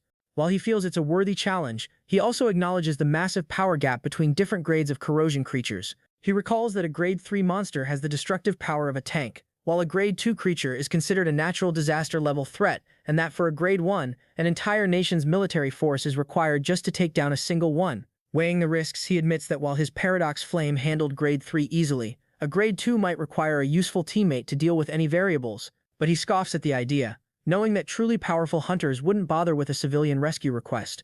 Just then, an idea strikes him. He realizes there is one person who might be desperate enough to join. Now on a boat heading to the island, he stands ready in his new combat gear. Sang-ah, his chosen partner, gets his attention and asks how long until they reach Tsushima Island. He casually checks his phone, estimates they have about an hour left, and advises her to rest up for the tough battle ahead. But she seems more interested in the armor on his shoulder. Preoccupied, he's momentarily confused by her question. She then geeks out, identifying his armor as limited edition iron shoulder gear and eagerly asking how he obtained it. He coolly explains that it was a gift from a junk dealer he has a contract with, but she says the place she contracted with didn't give her anything like that. He smugly lectures her that he gets special treatment because he's a rising star who soloed a Grade 3 rift, unlike a mere rookie valedictorian like her, and challenges her to get stronger and more famous if she feels wronged. Her determined gaze shows she takes his words to heart, A flashback reveals how their partnership for this mission came to be a few days prior. In a phone call, our guy had bluntly asked a surprised Sang-ah if she wanted to be his teammate. She hesitated, remembering how they barely survived a grade 3 rift and questioning the sanity of tackling a grade 2. He waited silently for her response, then cut through her hesitation with a single piercing question, asking if she didn't want to become stronger. He reminded her of her own words, that she wanted to learn from him because he was stronger. He then made her an offer she couldn't refuse, guaranteeing that if he were to teach her, she would become several times more powerful than she is now. With the tantalizing promise of power hanging in the air, he told her to make a choice. She, driven by a deep-seated motivation, knew she had a reason she must become stronger. Her resolve hardened as she made her decision and declared that for the sake of getting stronger, she would willingly jump into hell itself. Back in the present, a blaring alarm suddenly shatters the calm on their boat. The crew reports unidentified objects ahead just as ghostly ships materialize from the fog. He quickly assesses the situation, counting a total of 5 ships. Concerned about the civilian hostages, he wonders how they can approach the ships without being detected, then turns to ask her for ideas, only to find her hovering in the air. He feigns surprise at her levitation ability, but her only response is a smug grin, as if daring him to admit he can't do the same. Her silence in response to his questions confirms his suspicion, and a smug grin spreads across her face as she relishes the rare opportunity to point out a skill he is incapable of. He looks on, feigning shock as she laughs, teasing him that it's an easy skill to master. Now forced to carry her, he skims across the water's surface, complaining that he can't run on water yet and telling her to stop splashing. But his playful demeanor vanishes as they close in on the ships, and he senses danger. He quickly formulates a plan, ordering her to take on the nearest ship. When she asks why, he explains his reasoning. He can sense mana, and the energy grows stronger on the ships further back, indicating a greater threat. Understanding the strategy, she acknowledges the order and leaps into action. As she comes over the deck, however, she's taken aback, questioning if the figure before her is even human. From behind, he instructs her to open her eyes and look more carefully, pointing out that the creature's movements are clearly not human at all. Just then, the creature reveals its true form, a grotesque skeletal monster straight out of a nightmare. Meanwhile, she lands on the ship's railing, ready for combat. He immediately critiques her landing, warning that it's a good way to blow out her knees, and scolds her for making such a noisy entrance that will attract unwanted attention. Just then, a horde of undead pirate-like monsters turns their glowing eyes towards the duo. With his eyes glowing, he prepares to engage the enemy horde and releases a devastating blast of electrical energy,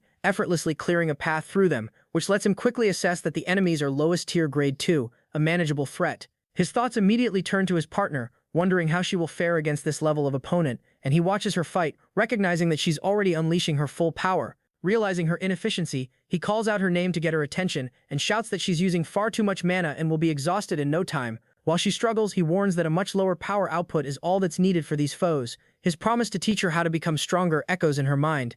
Frustrated with her lack of control, she curses under her breath as he continues to shout her name. She then tries to gain control over her electrical energy. However, his on-the-fly training continues as he yells that she's still using too much power and tells her to reduce her output even more, forcing her to learn control in the middle of the battle. But a painful memory surfaces as she reflects on the cold, dark tragedy that is the life of the weak. Recalling her past self, crying and helpless, she reaffirms her vow to never be a weakling again, to become stronger at any cost. Just then, his urgent warning snaps her back to reality as an undead monster lunges. With newfound focus, she channels her power into a precise, devastating strike that slices the monster in two. Her inner monologue reinforces her unshakable motivation to gain strength, and with electricity crackling in her determined eyes, she repeats the vow she made to him and to herself, that she would jump into hell itself. Exhausted after their intense battle at sea, she stands amidst the defeated undead monsters. Poised to jump over the railing, he looks at her and asks if the fight is finally over, giving her a casual thumbs up to confirm that he has taken care of all the other monster-infested boats. She admits to herself that the situation was too dire for her to remain stubborn about her own methods and thanks him for his advice, while he retorts that the world is full of idiots who wouldn't learn even if he spoon-fed them. He's surprised to hear this is the first time anyone's given her advice and questions why her seniors at the academy never helped. She explains that because she learned everything so quickly, everyone else found it annoying to help her, which prompts him to ask if she fears becoming stronger than him. With steely determination, she declares that she has already surpassed every teacher she's ever had. He is momentarily taken aback by her bold and somewhat arrogant declaration, but he quickly recovers, promising her that it won't happen with him and that he'll make sure she's looking up to him for the rest of her life, a response that clearly annoys her. After landing on Tsushima Island, 2 Coast Guard officers salute the hunters and inform the pair they will remain on standby at Gyoji Island, wishing them luck. He nonchalantly replies that they should keep up the good work. He then begins to strategize, stating that according to a survivor's report, the hostages are being held at a shrine. She confirms there are 2 shrines on the island, Gaijin Shrine and Adazumi Shrine, and they agree that one shrine is their first stop, a destination they can reach on foot in a few hours. However, he points out that while getting there will be easy, the return trip with the hostages will be a different story. He considers the 15 hostages, realizing that transporting them, especially if they are wounded, will be incredibly difficult. The other problem is that he can feel a sinister mana beyond the fog that stings like it's tearing his skin, and the corrosion creatures all over the island will be chasing them relentlessly to avoid monster attacks and ensure a safe return. He concludes they need one crucial thing, a vehicle. Having found an abandoned van, he asks her if she's a good driver, and she confidently replies that of course she is. The van immediately lurches forward with violent speed, kicking up a cloud of dust and debris. Clinging on for dear life, he screams that good is hardly the word for her reckless driving. As she drives recklessly, he yells that the brakes must be just for decoration, but she snaps back that if he doesn't like it, he can take the wheel. Gripping the roof corner, he tersely tells her to forget it, then climbs onto the roof of the moving van, admitting to himself that her reckless driving is still better than relying on his own license, which has been expired for 20 years. Deciding he's better at fighting anyway, our protagonist prepares to engage the horde of monsters pursuing them. With a focused expression, he brandishes a long rope with a weighted end, ready for battle, and unleashes a stone toward the horde, sending it hurtling at bullet-like speed into the pursuing crowd and cleaving a monster's head. Having secured the rope, he pulls it taut, readies himself to fight with his spear, and confirms the rope is sturdy enough for his plan. Suddenly, his eyes widen as he spots another group of monsters approaching from a different angle, and he shouts a warning to her about incoming monsters from the left. From the driver's seat, she confidently yells back that she'll handle it. He realizes what she's about to do and tries to warn her against it, but it's too late as she violently swerves the van, smashing all the monsters to the ground, laughing maniacally and telling them to go roll on the pavement.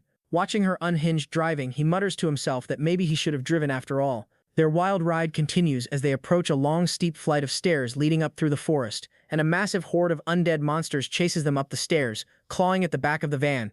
As they near the shrine gate at the top, he tells her to get inside while he handles the monsters behind them. She agrees and steals her resolve to drive into the shrine grounds, flooring the accelerator and shouting that she's going ahead as the van crashes through the shrine entrance.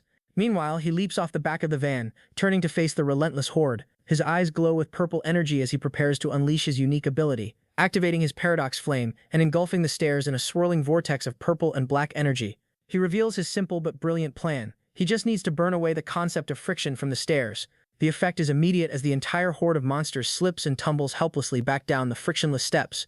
Inside the shrine, Sang-ah finds the kidnapped fishermen bound and huddled together in fear. She cautiously approaches one of the men and asks if he's okay, but he can only stammer in response. She introduces herself as a hunter from the Hunter Association, explaining she is there to rescue them. However, the fisherman is so overwhelmed with terror that he begins screaming uncontrollably, and though she desperately tries to explain she's there to save them, he screams for her to run away, his face a mask of pure terror. Confused by his reaction, she wonders what he could possibly be so afraid of. Just then, a massive armored samurai monster appears looming behind her, its blade poised to strike. Suddenly, Chan appears, blocking the devastating blow with his spear. With his eyes glowing, he tells her to get the survivors into the van, declaring that he will handle this new foe himself. As the battle erupts, Chan effortlessly deflects the samurai's attack. The samurai raises his sword once again, but this time Chan skillfully blocks it, his eyes narrowing with focus as he holds his ground against the monster's immense strength.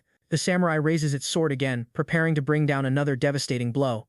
Just then, with incredible speed, Sang-ah drives the van and crashes it into the monster, letting out a fierce roar as she tells it to die. The decisive crash crushes the samurai's head, and it collapses to the ground. Chan then turns his attention to her. Hanging out of the van, he warns her that when they get back, she is not to touch the steering wheel, to which she coldly replies that he should just get in already. As they prepare to flee, he confirms with her that all the hostages are safely aboard, but she feels confused as she looks ahead and screams a warning for him to watch the front. His attention, however, is already fixed on the threat. Ahead of them, a massive pit reveals countless pairs of menacing red eyes glowing in the darkness. From the chasm, a terrifying horde of undead monsters erupts, shrieking with hunger. Oddly, he coolly remarks that the first samurai monster was surprisingly durable, having survived a hit from their van, anticipating the overwhelming numbers ahead. He turns to her and asks to borrow her sword, but she protests furiously, declaring it a grave insult to a swordsman, even as the undead horde draws closer. He cuts through her pride, forcing her to choose between her honor and the lives of the hostages. Conceding the point, she reluctantly tosses him her sword. Now wielding both his spear and her sword, he prepares for the onslaught, muttering to himself that he didn't think he'd have to use his trump card so soon. His mind flashes back to the Gyudongo Rift, where he is shown retrieving a mysterious glowing box, and he recalls his surprise upon discovering its contents, a single armored gauntlet emanating a subtle blue light. The moment he equipped it, he knew it was no ordinary piece of armor. The glove immediately began gathering mana from the atmosphere, and he realized that while it might be a basic mana supplementing item for others, for him it was so much more. Calculating its maximum capacity, he determined it was essentially a mana battery with a 5-minute charge, and he knew that for those 5 minutes he could unleash enough power to rival the world's 10th-ranked hunter, Lee Si-yoon. Back in the present, he leaps into the air, dual-wielding his weapons. The mana-gathering glove activates, glowing intensely as it floods his body with power. He unleashes a cataclysmic attack, a web of energy that instantly vaporizes the entire undead horde. From the van, she can only watch, utterly speechless at the overwhelming display of power.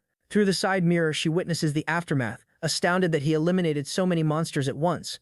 With his temporary power boost expended, he calmly returns to the van and instructs her to drive straight to the port without looking back, and they speed off. Their escape van races through the deserted streets towards Hidakatsu Port. For a moment, she dares to hope they're in the clear after defeating the last wave, but her hope is short-lived as a fresh horde of undead swarms their vehicle, and she wonders where they all keep coming from.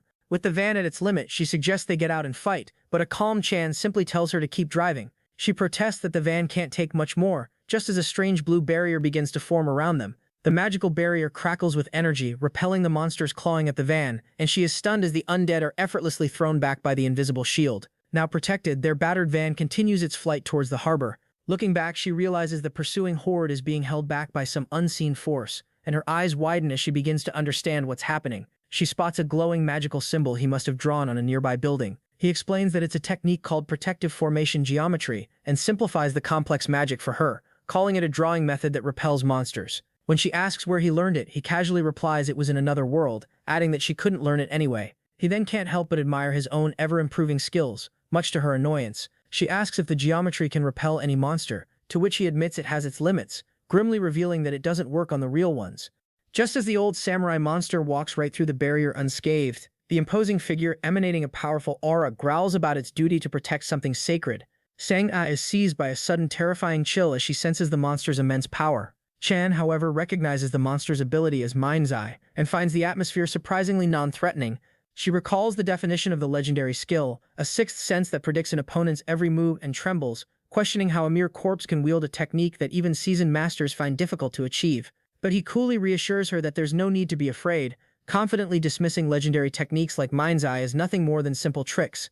With a sharp glint in his eye, he declares he will now teach her how to deal with such opponents. The samurai monster, however, scoffs at him with a mocking laugh and swings its sword, showing off before Chan. As Chan calmly approaches the flailing monster, he begins his lecture on the true nature of mind's eye, explaining that it's not a mystical power, but simply an acquired reflex built from countless combat experiences. He notes that this reflex can be exploited by projecting pure killing intent, overloading its senses, and causing it to malfunction.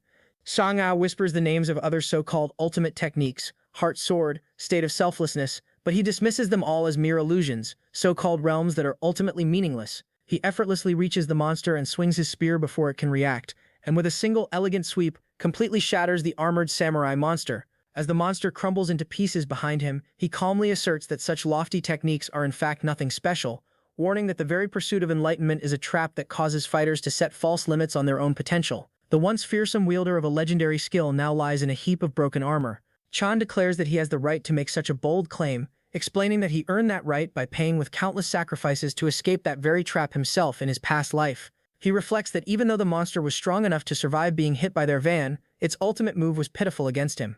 She questions her own achievements during the mission, feeling utterly useless in comparison. She finally admits to herself that while she thought she was giving her all, his true strength far exceeded anything she had ever imagined, and with newfound resolve, she decides she can no longer pursue her goals with a half-hearted mindset.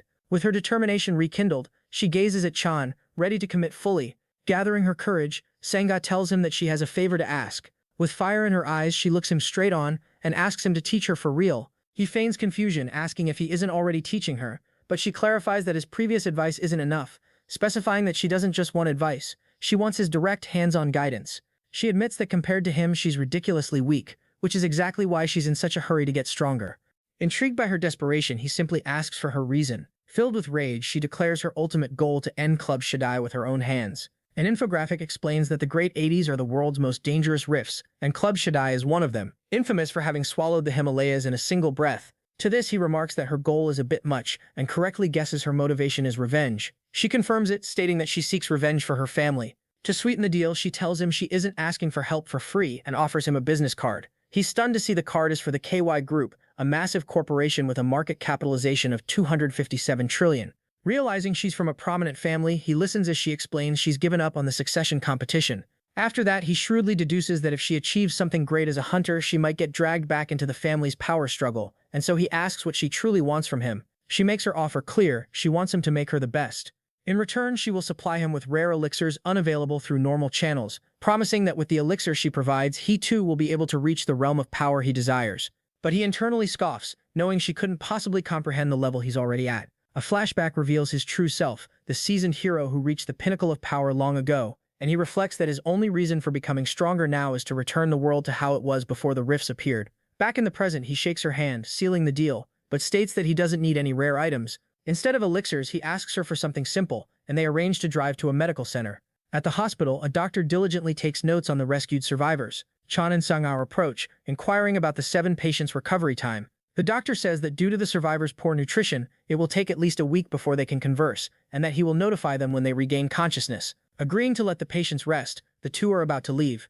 But Chan, wasting no time, tells a surprised Sang-ah that her training is starting right now. He leads her to a desolate training ground, ready to begin their session. Before they start, he has a question for his new student. He asks if she thinks she could dodge his spear if he swung it with his full power. She admits it would be difficult, wondering why he'd ask something so obvious given their skill gap. He contradicts her, insisting she can definitely dodge it if she uses her senses to their absolute limit. He instructs her to see with her eyes, hear with her ears, smell the air around her, and feel with her skin. Getting unnervingly close, he tells her to dominate all her senses and fight in the realm of consciousness, not instinct.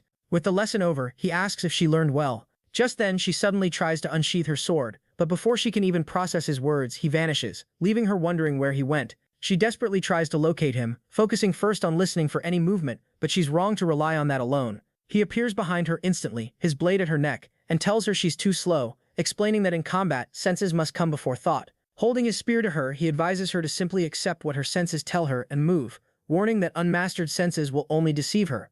With the theory lesson complete, he declares that it's time to move on to practical application. Suddenly, a loud crash echoes from the nearby medical center. A police officer guarding the hospital turns toward a cloud of dust rising from the training area. Another officer runs up wondering where his partner had gone, and he's about to scold his partner for not calling sooner, but he freezes in shock, staring in disbelief and stammering at what he's seeing. The source of the commotion is the intense, destructive sparring session between Chan and Sang-ah. Sang-ah desperately continues her relentless assault. He calmly blocks her attack with the shaft of his spear, then effortlessly deflects her blade by pushing her arm away, and the impact of their attack shatters the ground around them. Yet, despite the overwhelming difference in power, she regrips her sword, ready for more. He prepares another powerful downward strike with his spear, and her eyes widen in terror as she realizes she can't possibly dodge the incoming attack. Just then, a police officer's shout for Chan makes him stop his spear just short of her face. The officer urgently informs them that one of the survivors has woken up and asks them to come with him. She gasps, breaking free from the haze of intense training as if waking from a dream, as he casually remarks that it must already be time. He ends the session noting that she's learned to block, much to her bewildered disbelief that this was only the first session. In the hospital room, Chan asks the conscious survivor if he's okay. Sitting by his bedside, the survivor begins to recount his ordeal, recalling a truck arriving at the place where he was held captive and seeing people get out. Confused, both Chan and Sang-ao ask if the people were other hostages. But the survivor clarifies that the newcomers were too calm to be captives, and more disturbingly, the monsters weren't hostile toward them. In a flashback, he recalls seeing a hooded figure directing monsters to load a few of the hostages onto a truck. Chan realizes this explains why only 7 hostages were left, noting the good fortune that one person managed to escape. The survivor corrects him, however, stating grimly that it wasn't an escape, and he reveals the shocking truth. Those people let them go on purpose, leaving Sang-ah stunned. Our guy, however, isn't surprised, murmuring that his suspicions were correct after all. Then he explains that it was always strange for a mere civilian to escape a place that 2 skilled hunters had barely managed to infiltrate, unless someone had let them go. She jokes that they should change jobs to hunter right now. Then she connects the dots, realizing their rescue mission was a trap from the very beginning. Angered by the deception, he wonders aloud why someone would go to such lengths, and smirks menacingly, infuriated by the audacity of whoever orchestrated this dirty trick. She silently questions the source of his fury. Is it anger at being underestimated? Or she wonders, is it righteous anger because the enemy used human lives as bait? When asked for more details, the survivor mentions seeing a cat, clarifying that there was a cat mascot attached to the person's waist. That detail clicks for Sang-ah, who recognizes the airport building. At the now empty airport, he asks how she figured it out, prompting her to sarcastically ask if his smartphone is just for decoration. He teases her for being a rich kid who doesn't understand data charges, which leads her to question if he just came out of a cave. Seeing no one around, she suggests they return to the shrine, but he stops her, revealing he's found their target standing on a shattered glass rooftop below them. He looks down, noticing the man below has a face full of piercings, and dryly wonders if the man stitched his own face with a sewing machine. Just then, he observes that despite his unusual appearance, the pierced man is no ordinary person. The mysterious man greets them with condescending amusement, calling them a pair of spoiled brats. The goth with a black belt introduces himself as Kim Ji-yeon to Chan and Sang-ah, and claims he's the one who brought them there alive, a statement that confuses them both. To demonstrate the alternative to being brought in alive, he reveals a beaten and unconscious man he has captured. With a casual flick of his wrist, he hurls the captive into the mysterious erosion zone. A shocked Sang-ah realizes with horror that he's throwing people into the erosion zone. As the captive screams, she also realizes that they can't get out until the core is destroyed. Just then, she notices that the man is gruesomely transformed, his face twisting into a monstrous cyborg-like form, becoming what Ji-hyun calls an erosion member. Ji-hyun scoffs that a weak host yields a pathetic result, clearly unimpressed by his own creation. Then he casually kicks the newly formed monster, obliterating it instantly. Chan and Sang-ah are left speechless by the shocking display of cruelty and power. However, Chan asks whether they're going to be turned into those things, and why. Ji-hyun explains that sacrificing ordinary people has never been enough to achieve their goals. His true aim, he says, is to use the hostages to create truly satisfactory and powerful members of erosion. Sang-ah and Chan realize the horrifying truth. Their captors don't want ransom. They want the hostages themselves as raw materials. The plan is to use the kidnapped fishermen to create an army of monsters. Ji-hyun condescendingly states that while he doesn't care for them, his elders insisted he explain their purpose. He then proudly introduces his organization as the Heirs of Dangun, a group united by a single purpose. Their goal is to maintain and strengthen Korea's hegemony so that no one dares to challenge them. To demonstrate his power, he smashes the ground, sending cars flying. Then he declares with a manic grin that he will help build a truly powerful nation. With that, he delivers a powerful kick to a falling car. The impact sends the car hurtling toward Chan and Sang-ah, who watch in tense stillness as it bears down on them. A moment of stillness settles on the ruined airport tarmac. However, he slices the car in half with his spear and challenges his opponent's premise, declaring that Korea is already a major power. Enraged, Chihan screams that it's not enough and dashes forward for a fierce attack, vowing to build a nation no one will dare to look down upon. And our guy braces himself, ready to dodge the attack. Chihan leaps into the air, delivering a powerful kick as he shouts his ambition of creating an unshakable superpower.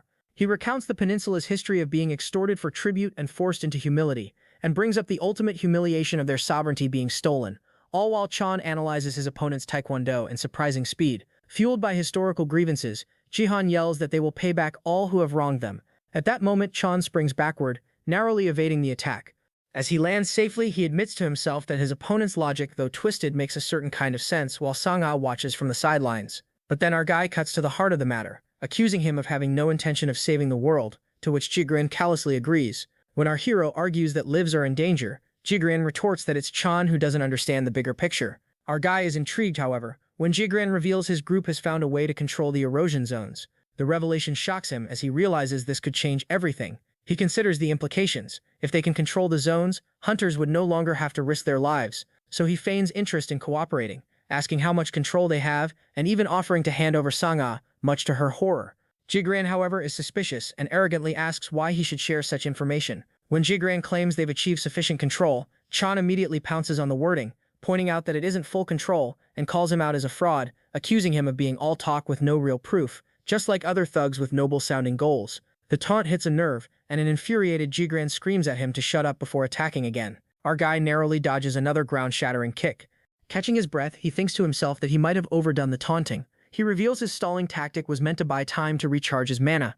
Just then, he notes that his current mana is insufficient for his paradoxical phantasm flame, and that his friction of war ability is the best he can do for now. Charging forward, Ji-hyun suddenly notices something out of the ordinary, and just as he's about to attack, Sang-ah intercepts with a powerful blast of green energy. He is slightly surprised, having expected her to be paralyzed with fear. He condescendingly asks if the pretty girl is feeling brave now. Chan warns her not to get involved, but she points out that she saw his empty spare gauntlets, proving he's out of mana. Realizing she's figured out his plan, he is impressed by her astuteness. Holding an elixir, she asks him how long he needs to recover. He tells her he needs 5 minutes, and she prepares to inject the mana-restoring elixir into herself. After using it, she tosses the empty vial aside. Now crackling with yellow lightning, she confidently tells him to leave it to her. He frantically asks how many elixirs she purified, warning her of a potential overload, but she insists it's an emergency. However, he grimly accepts her help, confirming that after 5 minutes he can end this. With fierce determination, she thinks to herself that he must not lose. A storm begins to brew as she gathers her power. A massive bolt of lightning strikes down from the sky. Ji-hyun grits his teeth against the massive influx of energy, telling the pretty girl to relax. she redirects the lightning bolt straight at him. Even as he warns that he might kill her by accident, he watches closely as her attack lands and the full force of the lightning strike engulfs Kim Ji-hoon. Sang-ah wonders if her attack worked, only to see him emerge with just a trickle of blood from his mouth, asking in disbelief what that was supposed to be. Completely unfazed, Ji-hoon floats in the air and mockingly declares her powerful attack was merely ticklish. Just then, he unleashes a powerful kick, striking her immediately. The force of his kick hurls her backward, leaving her unconscious, blood pouring from her mouth. But before she can hit the ground, a hand gently catches her. Ji-hoon now turns his attention to his opponent. It's Chan, now holding the injured Sang-ah, who calmly asks his foe if he's ready to die. Ji-hoon is shocked, sensing that Chan's mana has increased dramatically, and questioning if he had been hiding his true strength. While tending to Sang-ah, Chan asks why he's so surprised. He reveals that his mana recovery works on the same principle as Ji-hoon's piercings, stunning the martial artist. Chan coldly states that only a fool wouldn't have noticed, and explains that Ji-hoon had exhausted more mana than he could handle, causing purified mana to leak into the surrounding air. With a confident smile, our guy notes that he used that leaked mana to restore his own power and his paradoxical phantasm flame. A panicked Ji-hoon screams in disbelief, claiming no method exists to absorb wasted mana. Chan prepares to strike, telling his doomed opponent that he doesn't need to know the details since he's about to die anyway. The fight concludes with Ji-hoon gasping for air, his heart no longer beating. Looming over him, Chan mocks his opponent's foolish pride for trying to stand using only mana, then coldly explains the terrifying reality. His paradox flame has burned away all of the mana's muscle strength. In his final moments of consciousness, Ji-hoon desperately calls out to his mysterious captain for help. Suddenly, a bright flash erupts on the roof above them. Instinctively, our protagonist whips around to face the new threat. He moves just in time, narrowly avoiding a projectile that turns out to be an arrow. As he dodges, the arrow slams into the ground. Slightly annoyed, he looks up at his attacker and asks what it is this time. The attacker replies with a cold edge that he aimed to shatter Chan's wrist and force him to drop that spear. On the roof, the hooded figure, now holding a bow, compliments his sharp instincts. Chan questions the use of traditional Korean archery and correctly identifies the man as Ji-hoon's captain. Sensing the captain's immense energy, he internally admits that this man is at least twice as strong as the world's 10th-ranked hunter Lee Seon. The captain, whose skill he estimates is 3 or 4 times greater still, praises his guts and asks if he doesn't fear death. And this right here tells us something important. The author isn't introducing this captain as a temporary obstacle. This is long-term antagonist energy. To this, our guy confidently retorts that if the captain had truly intended to kill him, he would have done so already. Deducing the man's true motive, he asks if he's interested in his unique flame ability. As if on cue, the flames consuming Ji-hoon intensify, causing him to gasp and beg for his life. The captain issues a stern command to extinguish the flames, adding that he won't say it twice. Our guy analyzes the situation, realizing the captain is only keeping the mana-depleted Ji-hoon alive with his own power. He then realizes that the captain deliberately spared him, knowing that aiming for his head would have been fatal. Complying with the demand, he allows the paradox flame to dissipate from Ji-hoon's body. Ji-hoon is left gasping and drooling, his body completely ravaged. At that moment, the hooded captain rushes to his subordinate's side, seizing him before he can collapse. He simply says it was a good effort and asks our guy if he realizes what he has done to Ji-hoon, but he is too shocked by his speed to respond. After that, the captain reveals the man's grim fate. He'll spend the rest of his youth in a wheelchair, kept alive only by a catheter circulating his blood with mana. He prepares his bow, stating that while he needs to take him alive, the definition of alive is flexible as long as he's still breathing. Staring him down defiantly, Chen declares he'd rather die from a heart attack than ever become the captain's puppet. Realizing he can't win without understanding the flame, the captain decides to withdraw for now. But before leaving, he boasts that just as he succeeded in controlling erosion rifts, a feat once thought impossible, he will succeed again. However, he ominously vows that someday Chan too will inevitably fall under his control. With a final echoing promise of inevitability, the captain and his subordinate vanish in a swirl of smoke, leaving Chan alone on the ruined tarmac. He curses under his breath, gritting his teeth, frustrated to be entangled with such a dangerous and persistent enemy. As the dust settles, Sang-ah cautiously approaches and asks if the attackers were after his unique skill. He confirms they were, though he doesn't know why. Puzzled, she wonders why they didn't just capture him while he was low on mana, leading him to speculate that they must know about his background. He prompts her to think carefully about the terrorists' objectives and their bold actions.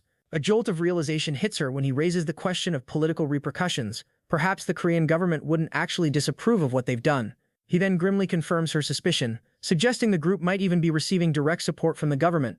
I believe this is why Chan is dangerous. He doesn't just fight, he reads the entire board. Panicked, she questions if they should still clear the rift, but he coldly tells her to just pretend she doesn't know. However, Sang-ah sheepishly admits she's a terrible liar, to which he sighs, saying he already figured as much. Deciding to deal with the immediate threat first, Chan tells her to wait while he enters the rift alone. She asks if he's sure he doesn't want her to follow, warning him that he has no idea what horrors the terrorists have unleashed inside. With grim determination, he says he'll find out for himself and instructs her to rest and recover, then turns toward the rift's entrance. He leaps into the darkness, heading to the heart of the Tsusuma operation deep within the Grade 2 erosion rift. Standing before the entrance, he can sense the immense energy contained within. With a push, he opens the large wooden doors. He takes a moment to assess the interior, a far cry from the usual dungeons he's seen. He finds it ironic that a place housing such weak, squishy undead is built so solidly. The piercing yin energy confirms his suspicions. The core of the rift is just beyond the next door, and he can feel the concentrated power of the core waiting for him. Despite his confidence, he acknowledges the immense danger, knowing that a single mistake could be fatal. Steeling himself, he slides the final door open and steps into the heart of the rift. Inside the main chamber, he finds a strange sight, a massive black cauldron bubbling ominously, emitting a sickly green vapor. He wonders if this strange cauldron could possibly be the core of the Grade 2 rift. But before he can investigate further, a pale hand desperately reaches out from behind him. He's startled by the unexpected sign of life. A terrified, bloodied man crawls toward him, grabbing his leg and begging to be saved. Suddenly, a monstrous appendage snakes out of the cauldron and wraps around the man, who screams in agony that his legs are gone. The man is dragged back toward the grotesque pot. Chan lunges forward, trying to grab his hand and pull him to safety, but it's too late. The appendage is too strong, yanking the man away from his grasp. With a final desperate plea for help, he's violently pulled back into the bubbling cauldron. The surface of the green liquid churns for a moment before growing still. Then, a moment later, a monstrous hand grips the cauldron's edge. A grotesque, newly formed undead horror, its face partially decayed, crawls out with a low growl. Upon seeing this, he is filled with utter disgust as he realizes that the cauldron is being used to create the undead by sacrificing living people. The sight triggers a painful memory from his past life as a hero. He flashes back to a burning village, forced to listen to the screams of innocent people being sacrificed. The memory of that day's atrocities makes him physically ill. Filled with rage, he glares at the cauldron, muttering his hatred for the disgusting humans who would commit such acts. From the shadows, a calm, disembodied voice observes the arrival of another sacrifice. The voice notes that this sacrifice is strange, different from the previous ones. As a figure emerges, the voice recognizes Chan's aura as a fierce yet familiar energy. Covered in a powerful aura, the rift's true boss reveals himself, identifying Chan's power as the energy of a warrior. With his sword already glowing, the warrior commands the protagonist to draw his weapon. Possessed by a vengeful spirit, he declares that he will temper his blade with his opponent's blood. Our protagonist feels the immense pressure radiating from the Grade 2 rift core, realizing with dread that the hooded captain not only subdued this monster but is now actively controlling it. Our protagonist watches as the controlled warrior stares him down, ready to strike as its master focuses all its power on this single opponent.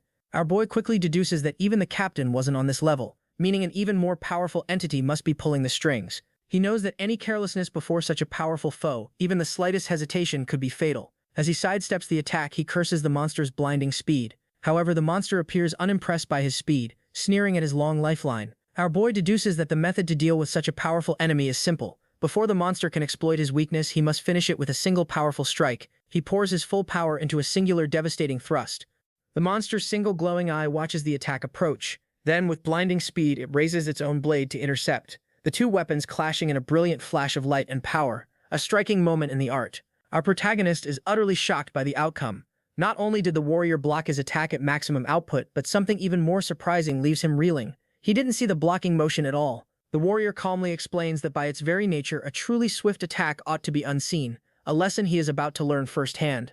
The warrior immediately retaliates with impossible speed, slashing him across the chest. Gritting his teeth in pain, he can't believe his opponent can move even faster than he had anticipated.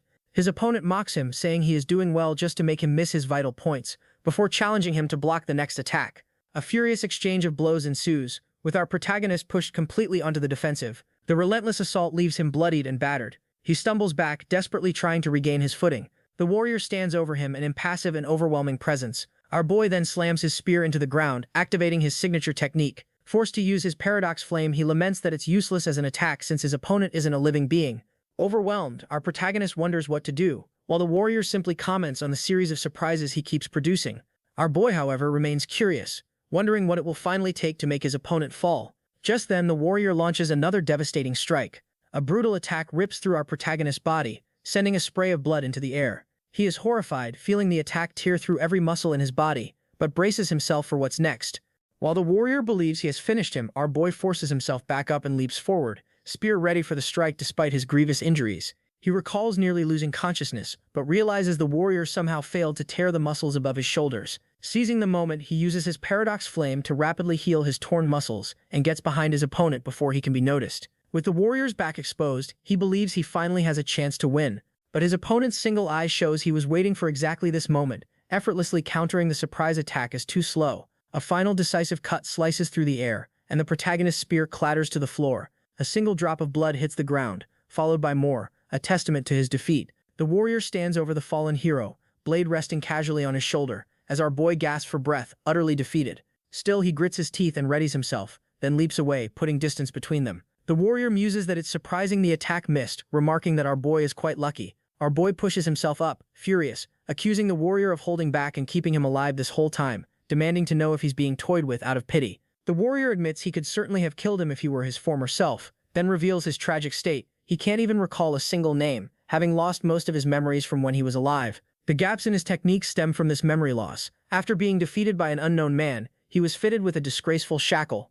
Our boy realizes their situations are exact opposites and identifies the shackle as the same control the terrorist had mentioned. The warrior clutches the shackle, lamenting that he has lost far too much, his name and the very reason he ever took up the sword. Now all that remains is a deep resentment steeped in sorrow, which has become the very fuel for his blade. His power surges, crackling violently around him. Panicked, our guy wonders what he can possibly do now. Just then, the warrior asks whether his current appearance, an embodiment of pure sorrow, doesn't seem truly pitiful, as his power begins to transform him. The protagonist watches silently, noting that the warrior's resentment has grown even denser, and analyzes that while the warrior's power has grown, he has also lost a significant amount of his technique and experience. A new strategy begins to form. If this transformed warrior can't kill him in a single strike, he has a chance of winning.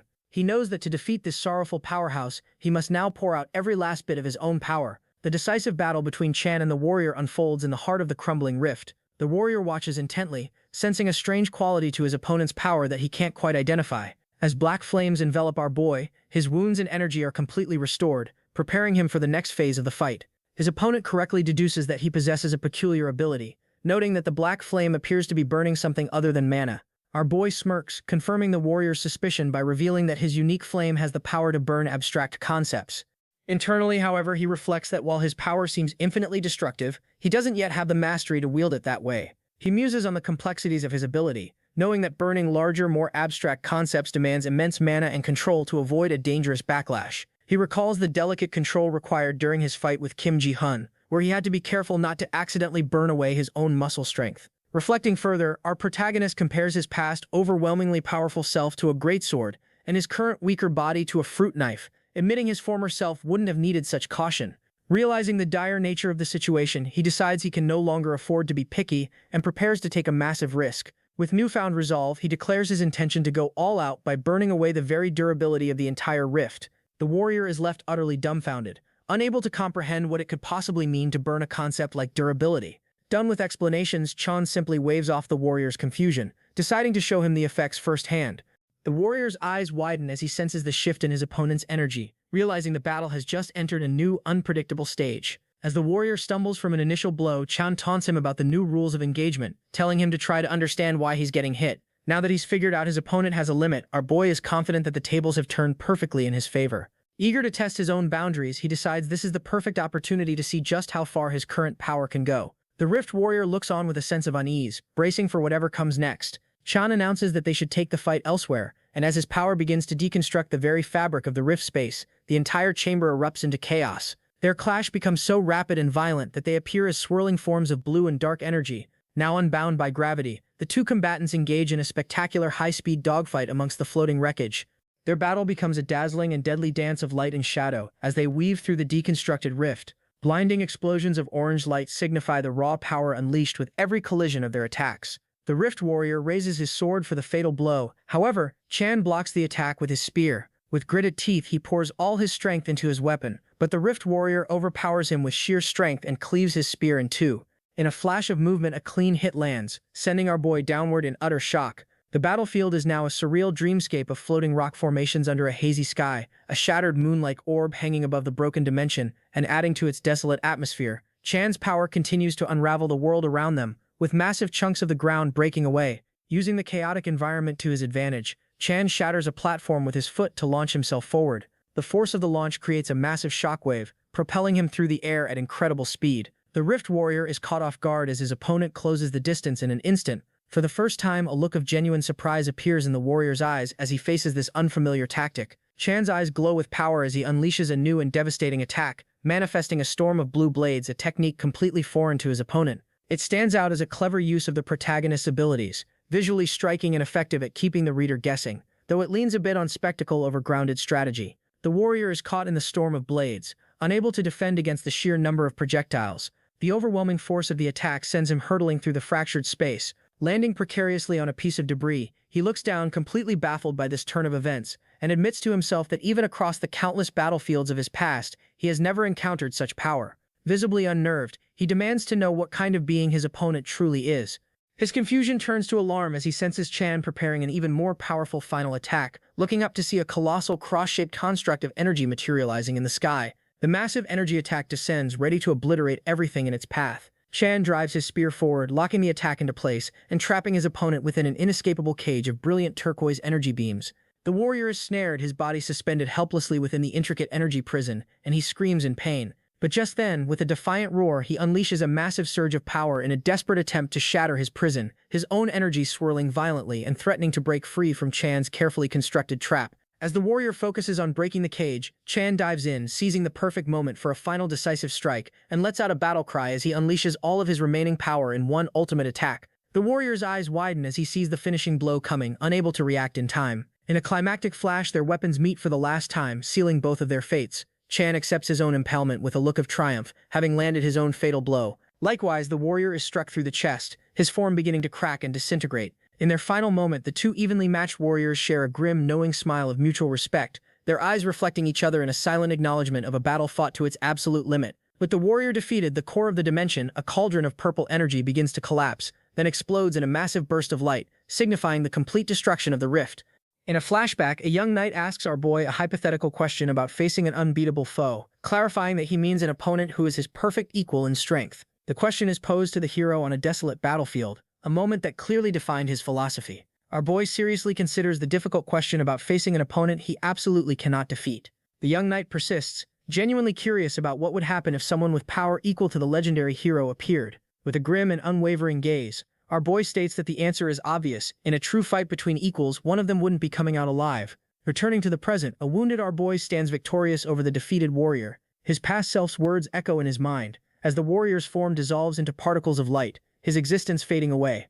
As the last remnants of the warrior vanish, our boy is left alone as the sole survivor. With a weary but triumphant smirk, he reaffirms his core belief in his own strength, declaring that, as expected, he is still the strongest. In the aftermath of his battle, Chan's spear stands planted in the ground of the collapsing rift. Standing victorious, he surveys the destruction he wrought to defeat the powerful warrior.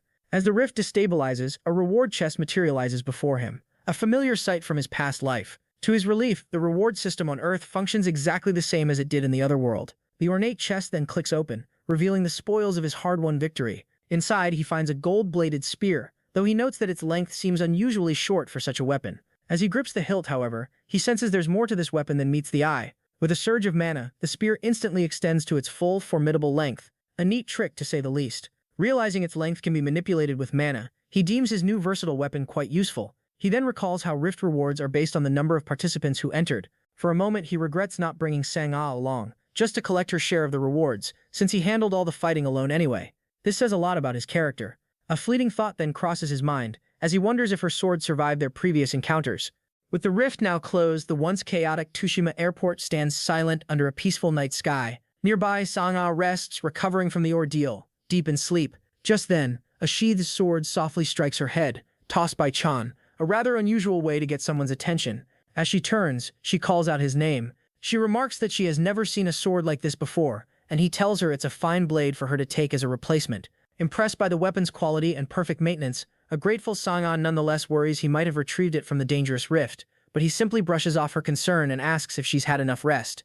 His expression turns serious as he declares he's going to get some rest himself. His body gives out and he collapses from sheer exhaustion, a sudden and dramatic end to his victory. Watching him faint, Sang-ah realizes with a start that even her seemingly invincible master has his limits. The news of Chan's solo clear of a Grade 2 rift sends shockwaves through the hunter community, as the gap between Grades 2 and 3 is considered insurmountable. To put it simply, this feat should have been impossible. On the streets, people buzz about the incredible news, finding it hard to believe a single rookie hunter could accomplish what even skilled duos struggle with. Chan becomes an instant celebrity, his face plastered on every billboard as the public clamors to know more about the mysterious new hero. While recovering in the hospital, his phone is bombarded with so many messages that he can't even find the important ones. His newfound fame proves to be a burden, as he can't even step outside without being recognized.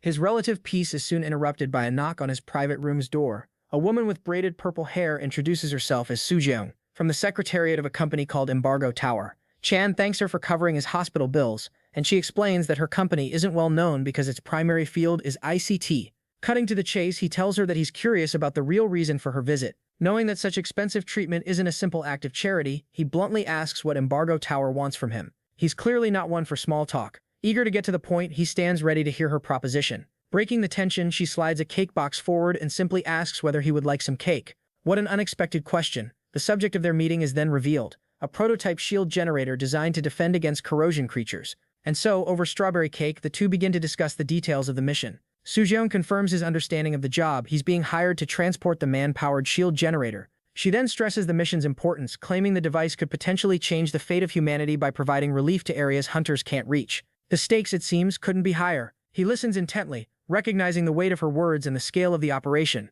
He correctly deduces this is a large-scale request, and she confirms they are also reaching out to other hunters for cooperation. Upon hearing that the powerful Janabi Guild has also agreed to assist, he realizes this mission is a far bigger deal than he initially thought. She then details the long and perilous route. The generator will be transported by train from Vladivostok to the Netherlands, and then by helicopter to the UK for a test run. When he asks why they are going all the way to the UK, she explains that the final destination is the UK, because much of Europe and North Africa are under the influence of a powerful organization known as Ristorante. The UK remains the only relatively safe place in the region, as its island geography offers a slight buffer from the chaos. With Europe in a state of anarchy and hunter companies acting as warlords, the transport mission will be extremely dangerous, a hostile environment to say the least. Chan cuts through the pleasantries, stating the obvious. A considerable number of people will be targeting that train. She asks if he has any experience traveling abroad, and he admits this will be his first time in Europe. She then reveals that she will be joining the mission as well, since Embargo Tower is overseeing all data collection and analysis. While eating cake, he notes her confidence in his participation, but admits it's nice to have a familiar face along for the ride. Before agreeing, however, he lays down his one condition. He wants Hunter Sang-ah to accompany them. He then explains that he made a promise to his trustworthy friend and apprentice, and he intends to keep it. A man of his word, it seems. Soo-jeong happily agrees, stating that any hunter trusted by him would be a valuable asset, while internally noting that the request benefits her as well. With the terms set, he officially accepts the mission, thinking to himself that this high-profile international mission is the perfect chance to expand his influence much faster than he had anticipated. Sometime later, a military helicopter arrives to transport him to the mission briefing. Chan scoffs at the chairman, remarking that he had to mobilize a helicopter just to pick up a civilian, noting that the VIP treatment and soloing a Grade 2 rift really put him in a league of his own. However, the Hunter Association chairman assures him that his achievement has turned expectations into certainty, and pledges the association's full support. Chan reflects that proving his skills certainly makes things run more smoothly. However, he silently wonders whether the chairman is aware of the terrorist group led by the man in the hoodie, and how he might react to their existence. He then contemplates whether the powerful chairman would want to fix the world's dire situation or maintain the current status quo that benefits him. As he boards the helicopter, he is surprised by the identity of another passenger. Top-ranked hunter Lee Simon greets him coolly, remarking that it's been a while. She comments that rumors about him have spread far, to which he dryly responds that it would be faster to find someone who doesn't know about him at this point. He then asks her for their destination and is told they are heading to an army base. He learns that the South Korean military is also participating in the mission, highlighting its national importance. He immediately grasps the geopolitical implications. A successful shield generator would drastically reduce the world's reliance on hunters for national defense. In other words, the entire power balance of the world is at stake. Suspecting the nation's motives, he pointedly asks her if she knows of an organization called the Descendants of Dangun. She answers that she does know of the ultraist terrorists, and seems surprised he does too, prompting him to reveal his encounter on Tsushima Island. She explains that the Descendants of Dangun, an exclusively Korean group, specialize in disrupting rift-clearing operations conducted by other hunters.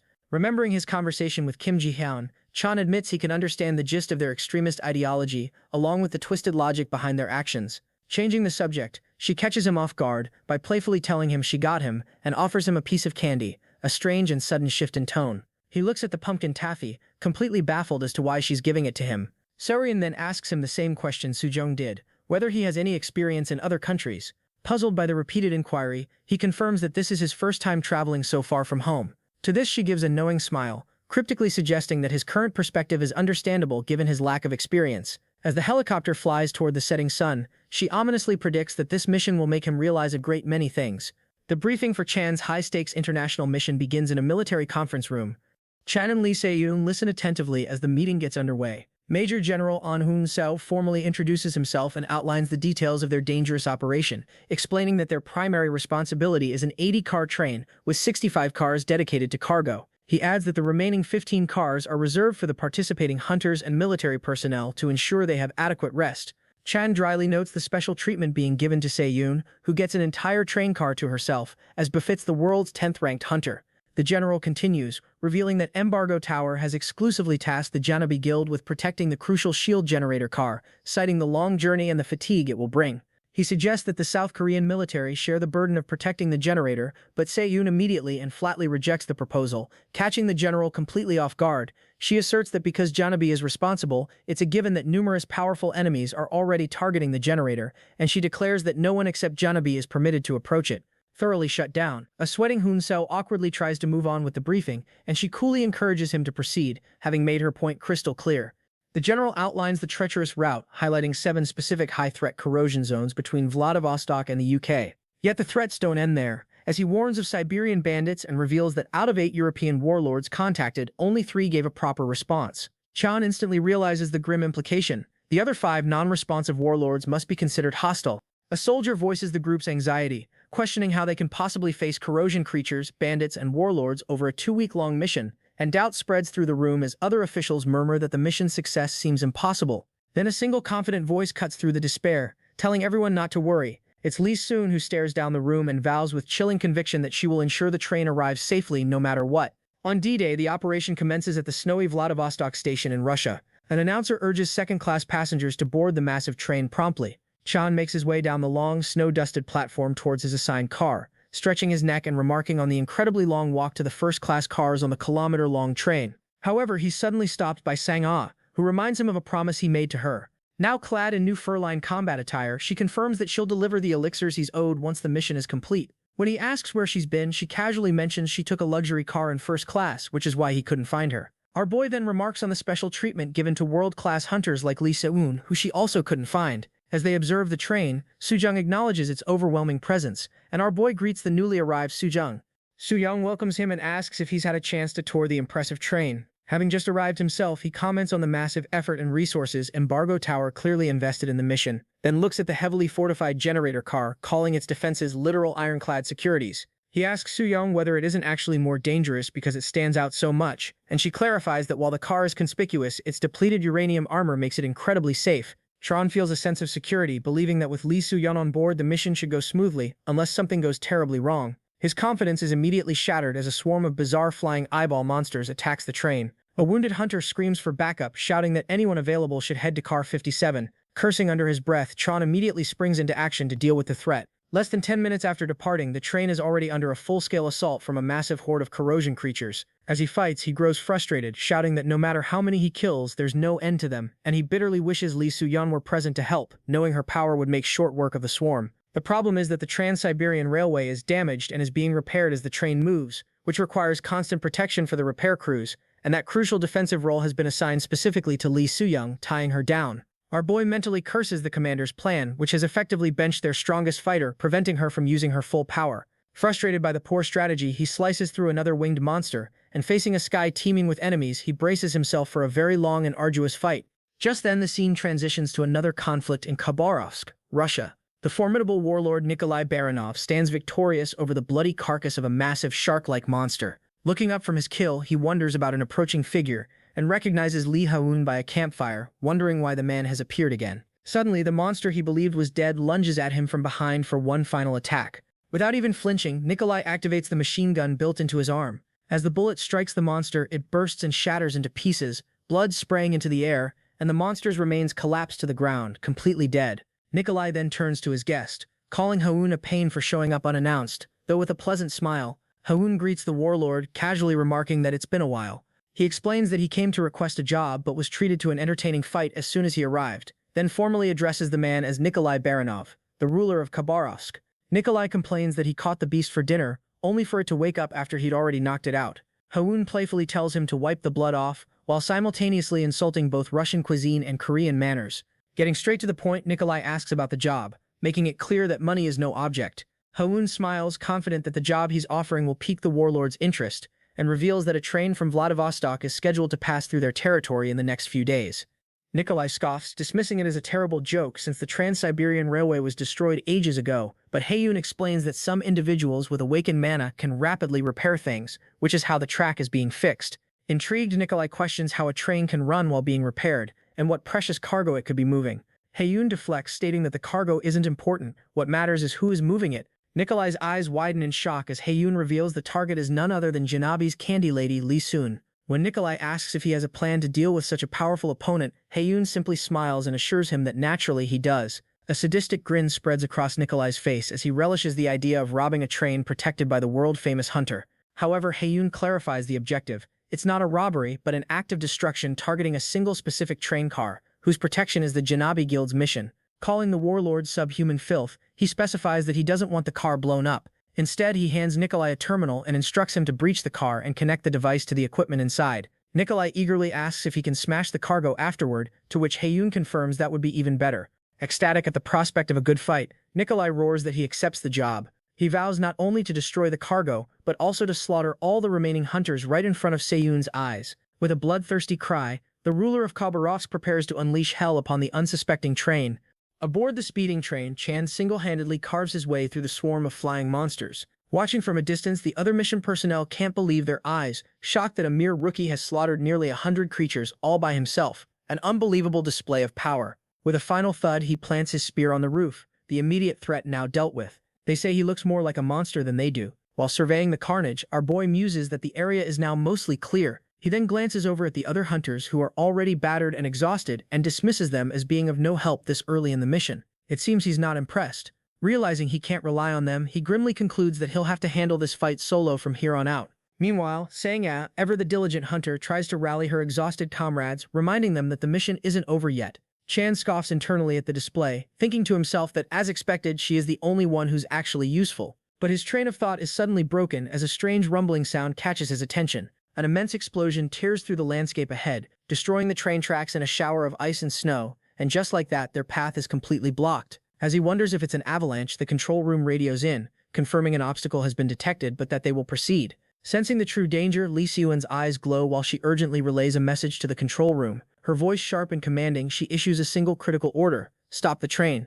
Standing atop the front of the train roof, she confirms her suspicions, announcing that the enemy has arrived. Just then, a massive red energy streaks through the air from the distance, aimed directly at her. With her massive blade gripped tightly, she prepares to face the incoming attack, deflecting the energy beam upward with her blade. The attacker, revealed to be a man in a high-tech suit with a jetpack, flies through the air and moves toward her. While Sang-a is shocked by their sudden appearance, Chan calmly tells her to remember the briefing, noting that only one person is capable of this near Khabarovsk. He identifies their new enemy, the infamous armed gang led by the warlord Nikolai Baranov. Just as Lee Soon realizes they were lying in wait, she is suddenly ambushed by a flurry of magical talismans. The talismans erupt in a flash of purple light, weaving a powerful binding spell around her. Caught completely off guard by the potent magic, she's momentarily stunned. The purple energy of the seal intensifies, swirling around her and restricting her movement. Sang-a looks on in shock and disbelief as their strongest hunter is neutralized. Their best hope is taken out just like that.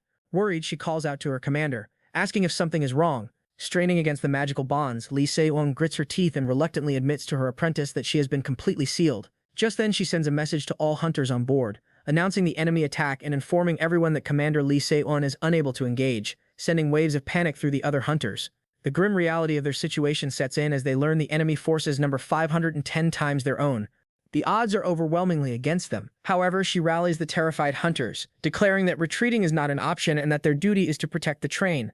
Though trapped, she remains defiant and completes her command with fierce flair and the word hunt. Wasting no time, Chan tells Sang-a to follow him as he leaps from the train to face the enemy. The remaining hunters watch in awe and horror, calling him a crazy bastard for jumping down to face a 500-man army alone, a completely reckless move. Yet, inspired by the rookie's impossible bravery, the other hunters find their courage, refusing to stand by while the two fight alone. But it seems his bravery is contagious. Though sealed, Lee So-dong remains resolute, vowing to break free and return to the front lines as soon as she can. However, a man named Lee Hae-yoon appears before her, smugly stating that escaping his seal won't be so easy. Li Sojong glares at the newcomer, immediately recognizing his magic and asking if the seal is his doing. He calmly introduces himself as a member of the descendants of Dangun and reveals that he and Sojong are actually distant relatives, then mockingly calls her his 10th cousin, questioning if it isn't a joyous occasion for family to meet in a foreign land.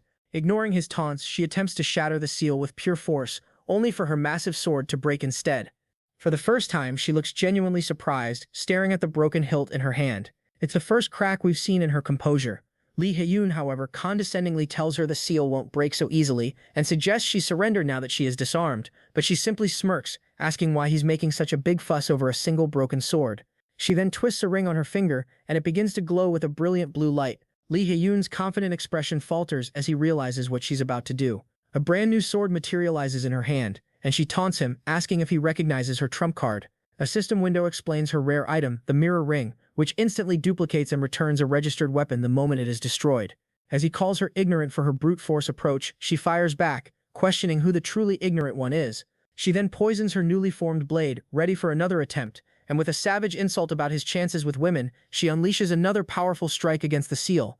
Meanwhile, Chan and Sang are ready to fight the entire charging army. Chan's gaze remains fixed and intense as Nikolai's army closes in. Flying above his troops, Nikolai Baranov laughs, mocking the two hunters for thinking they can stand against his numbers. With a sadistic grin, he declares that he decides who makes it out alive, offering to spare them if they surrender. Chan is confused that Nikolai is flying when he cannot feel any mana. Sangar explains that thanks to a suit from the old Predator project, it was designed so the user could fight without mana. She continues, revealing the suit was a South Korean military prototype that was abandoned because its materials were too difficult to obtain. However, he finds it suspicious that the boss of a Russian faction would possess such rare and abandoned Korean military technology, which raises a very important question. The reality of the situation hits Sang-ah as she realizes that hunting now means she must kill another human being. Seeing her hesitation, he tells her to go back if she can't handle fighting humans for the first time. At this, she counters that he has never fought them either, but hardens her resolve, stating that since their enemies are trying to kill them, there is no difference. With a fierce look, she concludes that these bandits are no different from the corrosion creatures she has slain before. But as one of Nikolai's men charges forward with an axe, she hesitates to fight, saying it is one thing to know it, but another to do it. With blinding speed, he cuts off the head of that man, and the decapitated body falls before her, blood erupting like a spray. Chan then offers some cold, practical advice, telling her to do what she must, but not to let the guilt consume her. With a cynical smirk, he assures her that any guilt she feels will fade away in a few days, or at most within a month. Surrounded by the chaos of battle, Chan listens to the cacophony of screams and clashing weapons. The snowy battlefield before him is a gruesome mural of spilled guts and flowing blood, and he can sense the murky, violent whirlwind of raw human emotions swirling all around. Despite his extensive experience with war, he finds the visceral scene truly disgusting. However, he grimly admits that a part of him feels disturbingly at home in this carnage. His focus narrows as he prepares to turn the tide of the battle. He notices that they have the upper hand in skill, but they are outnumbered and being pushed back by the enemy's momentum, and calmly deduces there is only one clear path to victory. His strategy is simple: ignore the fodder and take down the enemy commander, Nikolai Baranov. The warlord recognizes his opponent, smirking as he identifies him as the now famous rookie from Korea. Just before the fight begins, our boy dryly remarks how quickly word spreads, so quickly that even Russian thugs already know who he is. Just as the fight begins, our boy blocks Nikolai's red glowing sword with his spear. Nikolai scoffs at his opponent's power, but our boy internally admits that Nikolai is dangerously fast and strong, noting that Nikolai's advanced military suit is incredibly durable, not even taking a scratch. He acknowledges that this is a tricky opponent and that it won't be an easy win, but then he smirks, realizing this fight would have been tough had he not gained a new power on Tsushima Island. And with that immense strength, he hurls his opponent back. Nikolai, caught completely off guard by the unexpected power, curses his opponent. Enraged, he activates the machine gun on his arm, unleashing a barrage of bullets and vowing to end this right now. Dodging the bullets while charging forward, our boy thinks that contrary to his opponent's words about finishing him off, his opponent is actually controlling his firepower. But why? He quickly deduces his true motive is to stop the train without damaging the precious shield generator inside. Realizing the attack was intentionally weakened, he concludes that the enemy knew Lee Si-moon would be there to absorb the blow. The suspicious circumstances begin to mount in his mind: a Russian in a Korean military suit and a SEAL master arriving with perfect timing. He concludes that there's more than just one or two suspicious things going on. As his paradox flame engulfs Nikolai's suit, Nikolai cries out in shock, "What is this?" Our boy reveals his trump card. He is burning the abstract concept of durability from the suit itself. With his opponent's greatest defense compromised, he leaps back in, vowing to end the fight quickly. Nikolai can only watch in horrified disbelief as his supposedly impenetrable armor disintegrates before his eyes. Furious at being outmaneuvered, he screams, calling Chan a little rat as he strikes with his sword, which is dodged. Chan meets the charge head-on, unleashing his devastating blue trajectory 16-hit combo. The final blow of the combination, a powerful move called Cannon, slams into Nikolai. The attack lands squarely, stunning the warlord inside his now vulnerable suit. Spotting a critical crack in his armor, Nikolai realizes he needs to retreat and buy some time. In a desperate attempt to survive, he offers to help free Lee Se-yoon from her seal if his attacker will just stop. Chan completely ignores the plea and continues his attacks. With one final overwhelming blow, he slices both the suit and Nikolai's body in half, then looks down on his defeated opponent with cold indifference. Standing victorious over Nikolai's sliced form, he declares that he doesn't need his help. And to prove his point, Lee Se-yoon begins to shatter the magical seal, trapping her with her own immense power. The hunters are stunned into silence by his sheer power and bravery, but their shock turns into laughter as they realize they have won the battle. After that, Chan confidently asserts that a hunter of Lee Se-yoon's caliber can easily break such a seal by herself. Deep within her mystical prison, her eyes begin to glow with power, ready to be unleashed. Sometime after the battle, the train continues its journey through the desolate snow-covered mountains. The aftermath of the fight is a grim landscape littered with the bodies of monsters and soldiers alike. The Korean hunters stand guard outside the train, the immediate threat having been neutralized. A freed Lee Se-yoon congratulates Chan on a job well done, offering him a candy for his efforts. While holding the candy, he confirms his suspicion that the seal master was one of the descendants of Dangun. She explains that the terrorists fled the moment she broke free, preventing his capture. He accepts her report while the other hunters look at him, bewildered, and stare at him in disbelief, asking what he is doing. He responds that he is going to eat the candy, prompting them to ask why he would eat that. His teammates erupt in panic, screaming at him for eating, and questioning whether he has lost his mind. Our boy asks her what's up with everyone, and she responds that he's probably the only one who'd eat it. She explains that while everyone collects the candies from her, they are typically kept as trophies, not consumed. His attention, however, shifts from the conversation, as he notices something in the distance. He watches as Korean soldiers begin recovering advanced military equipment from Nikolai's corpse, and then a disturbing implication dawns on him. A Russian warlord was using specialized Korean military gear. He reasons that this is only possible if Nikolai has backing from a faction powerful enough to ignore the Korean government, or if the Korean military itself is secretly complicit in the warlord's actions. This revelation leaves him with a chilling question. Can he really trust the military personnel on this mission? Just then, the scene transitions to the bustling city. Lee Se-yoon stumbles forward, utterly exhausted from the battle. He curses his failure, admitting he spent too much mana trying to maintain the seal on Lee Se-yoon. He approaches and greets his superior, the mysterious hooded captain, then apologizes for failing his mission, but the captain simply dismisses it as a small, inevitable trip on a much longer journey. His superior consoles him, telling him to forget the failure and focus on his recovery, and with a final word of encouragement tells the shamed man not to lose his pride. However, once alone, the captain's calm demeanor shatters, revealing his heart-wrenching frustration over their defeat. He rages that if only he'd been able to analyze that paradox flame, he would have killed Chan on the spot. As the elevator doors open, they reveal a new location. He enters a dark, monitor-filled laboratory and calls out for Dr. Seo Gyun-woo. The portly doctor swivels in his chair, pizza in hand, and casually asks what brings him to his lab. The captain asks for a progress report on their secret project, and the doctor replies that it is possible but will take time. However, the doctor mentions the need for a large budget. The captain dismisses the concern and just orders him to hurry. After that, the doctor says he will try his best, adding that it's a shame if they had figured out the principles behind the shield generator. It would have been quite helpful. He ominously tells him not to worry, noting that the journey across Siberia is long, implying they will have more chances to strike. Meanwhile, back on the train, Chan is now deeply wary of his supposed allies. The heavily armored train continues its long journey across the desolate, snow-covered plains of Siberia. Inside the command center, a military officer delivers a grim report to Lee Se-yoon. They've already lost a third of their combat power, with 5 dead and 10 wounded. Taking charge, Se-yoon orders first aid for the injured and instructs her team to arrange for proper medical care upon their arrival in Warsaw, Poland. When asked who controls the territory ahead, the officer identifies the local warlord as a man named Mazurka. Se-yoon immediately instructs him to contact Mazurka's contracted hunter guild and request their cooperation for safe passage. The officer, however, expresses his doubts, questioning whether such a powerful warlord would cooperate so easily. But she confidently asserts that they'll have no choice, leveraging her and the Janabi Guild's future influence to ensure compliance. Meanwhile, in Poland, the scene shifts to the towering headquarters of the Hunter Guild, known as Esprit. Inside, an aide rushes to inform his superior of the unexpected cooperation request from Korea's prestigious Janabi Guild. The partner hunter Robert Dinya explodes in anger, contemptuously telling his aide to tell Lee Se-yoon to back off. His colleagues frantically try to reason with him, reminding him that the request is from Korea's legendary Candy Lady, a hunter famous for clearing 5 Grade 1 risks.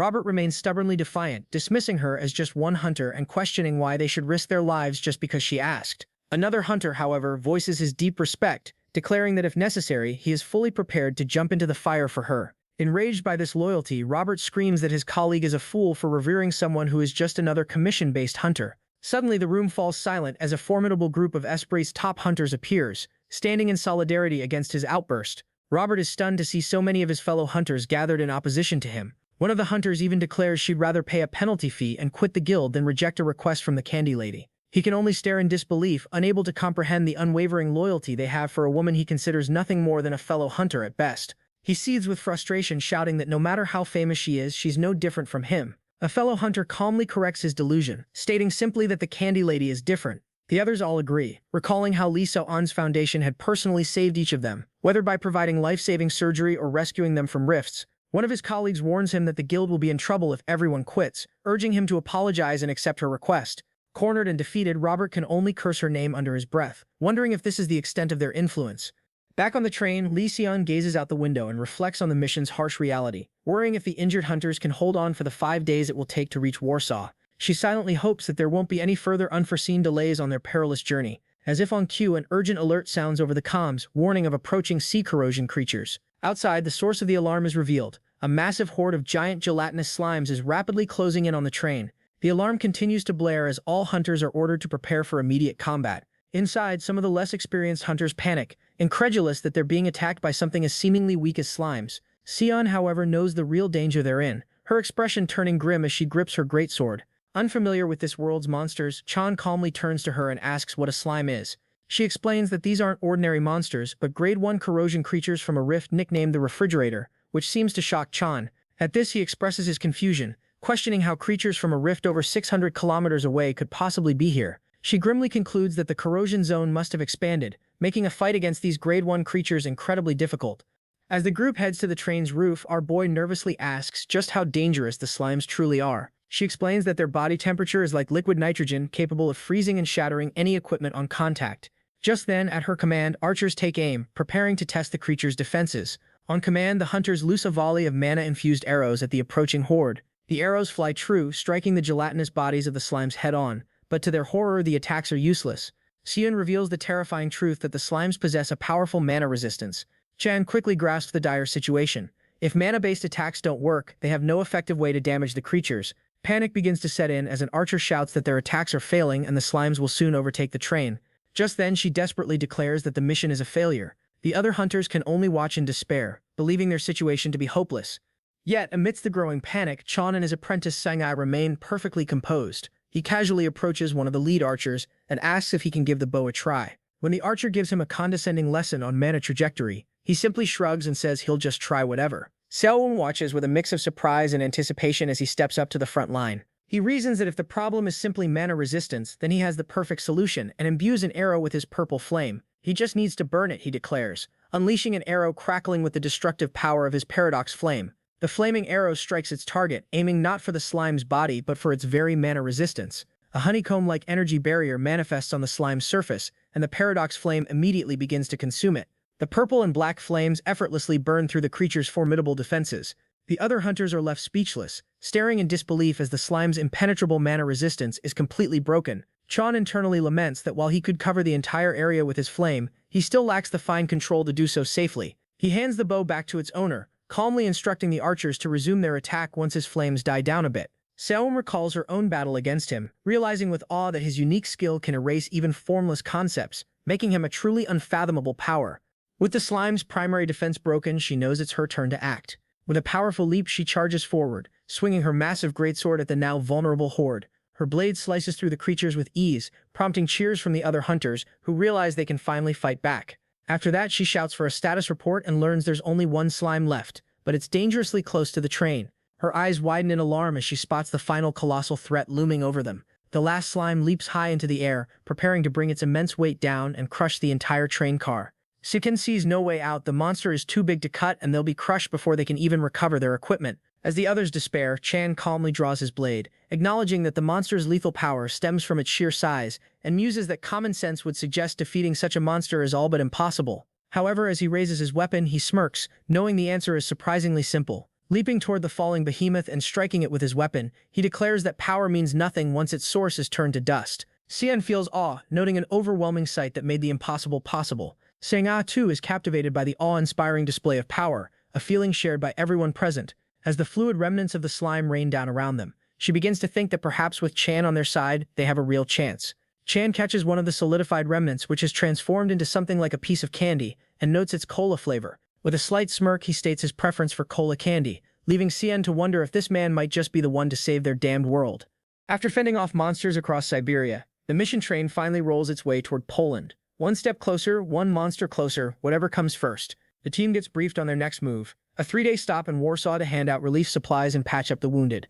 Li Sheng breathes out in relief upon hearing that the local Mazurka warlords had agreed to cooperate. She then asks about the rest of the warlords, wanting to know if they've also come around to cooperating with the transport mission. Unfortunately, the other warlords still haven't answered, but she tells her team to keep trying to reach them anyway. The massive armored train finally rolls into the central station of a war-torn Warsaw, Poland. Our boy is taken aback by just how desolate the city looks. He'd heard Poland was supposed to be one of the more stable countries, so seeing the absolute devastation and the sheer number of corpses littering the station hits harder than expected. Noticing the complete lack of vegetation, he figures the people here are so desperate they're burning anything they can find just to stay warm. He then notices that Li Sheng and the other veteran hunters look completely unfazed by it all, which makes him wonder, is this just normal here?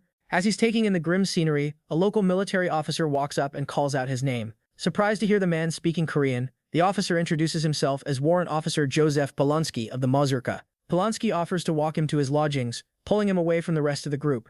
A luxury car stands in stark contrast to the ruined city as it drives our boy to his accommodations. He figures lodgings are probably being handed out by rank, since he's being taken off separately from everyone else. In the car, Polanski confirms he already knows our boy's status as a freelance hunter, and wastes no time seeing an opportunity. He immediately pitches a recruitment offer, suggesting our boy stay and work long-term in Poland since he's got no ties back in Korea. Polanski tempts him with the promise of wielding way more power than he ever could back home. At that, our boy can't help but think, even with corpses scattered all over outside, this guy's out here talking about power like it comes with a limo and champagne. Polanski goes on to explain that unlike Korea, there are barely any restrictions on what a hunter can do in this lawless land. The offer takes a dark turn when the officer suggests that if our boy works for them, people can be provided to him for the sole purpose of being beaten to death. Disgusted, our boy can barely hold back the urge to punch the guy right there. Later that evening, he finally arrives at his assigned lodging. He steps into the room, far from the luxury he was promised, and scoffs, thinking it's basically a cheap motel room dressed up as good lodging. After a quick check of the bathroom, he admits grudgingly that at least it's clean, but his patience runs out completely when he finds out his provided meals are just instant cup noodles. Right as he's about to make his sad little dinner, a knock hits the door. It's Jia Sujung standing nervously at his doorway. With a blush creeping up her face, she shyly asks if he'd mind doing her a small favor. Moments later, the sound of a running shower fills the small apartment. Jia Sujung lets out a relieved sigh, finally enjoying some hot water in his private bathroom. While she showers, she apologizes, explaining that her own room's bathroom is shared and rusted out. Our boy just shrugs it off. No big deal between acquaintances, but he tells her he's got a question for her in return. From the couch, he asks a seemingly simple question: why are all the food supplies they're carrying made in Korea? She listens closely, her expression turning serious, then lays out the grim truth. It all comes down to Korea's exploited foreign policy. She explains it plainly. Korea imports massive amounts of resources, minerals, fuel, food from other countries, keeps the best for itself, then sells the low-quality leftovers back to the same countries it took from. Our boy finds the whole thing baffling. The reason everyone just goes along with it is simple. No country can risk angering the Korean government and losing access to their powerful hunters. In a world where basic survival depends on hunter protection, even the most outrageous demands from Korea have to be met. Because of this cycle, European nations are stuck buying back low-grade, nearly expired food that Korea doesn't even want.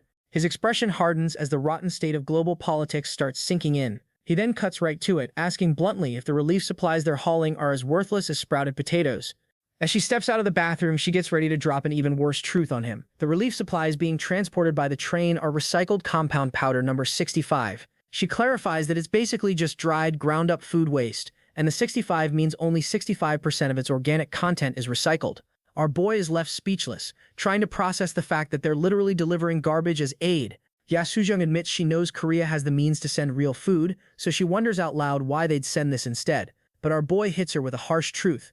If they sent supplies with actual value, it'd never even reach the people who need it. He follows up with a rhetorical question. Whose mouth would valuable food actually end up feeding in a land run by corrupt warlords? explaining that any edible food would just get hoarded by warlords or sold off to buy more weapons, fueling the conflict further. Because in a world where the powerful can get away with anything, good intentions get exploited fast. Finally understanding what Lee Si-yoon was warning him about earlier, our boy comes to a chilling realization. This world is even more rotten and hopeless than the one he spent 20 years fighting in.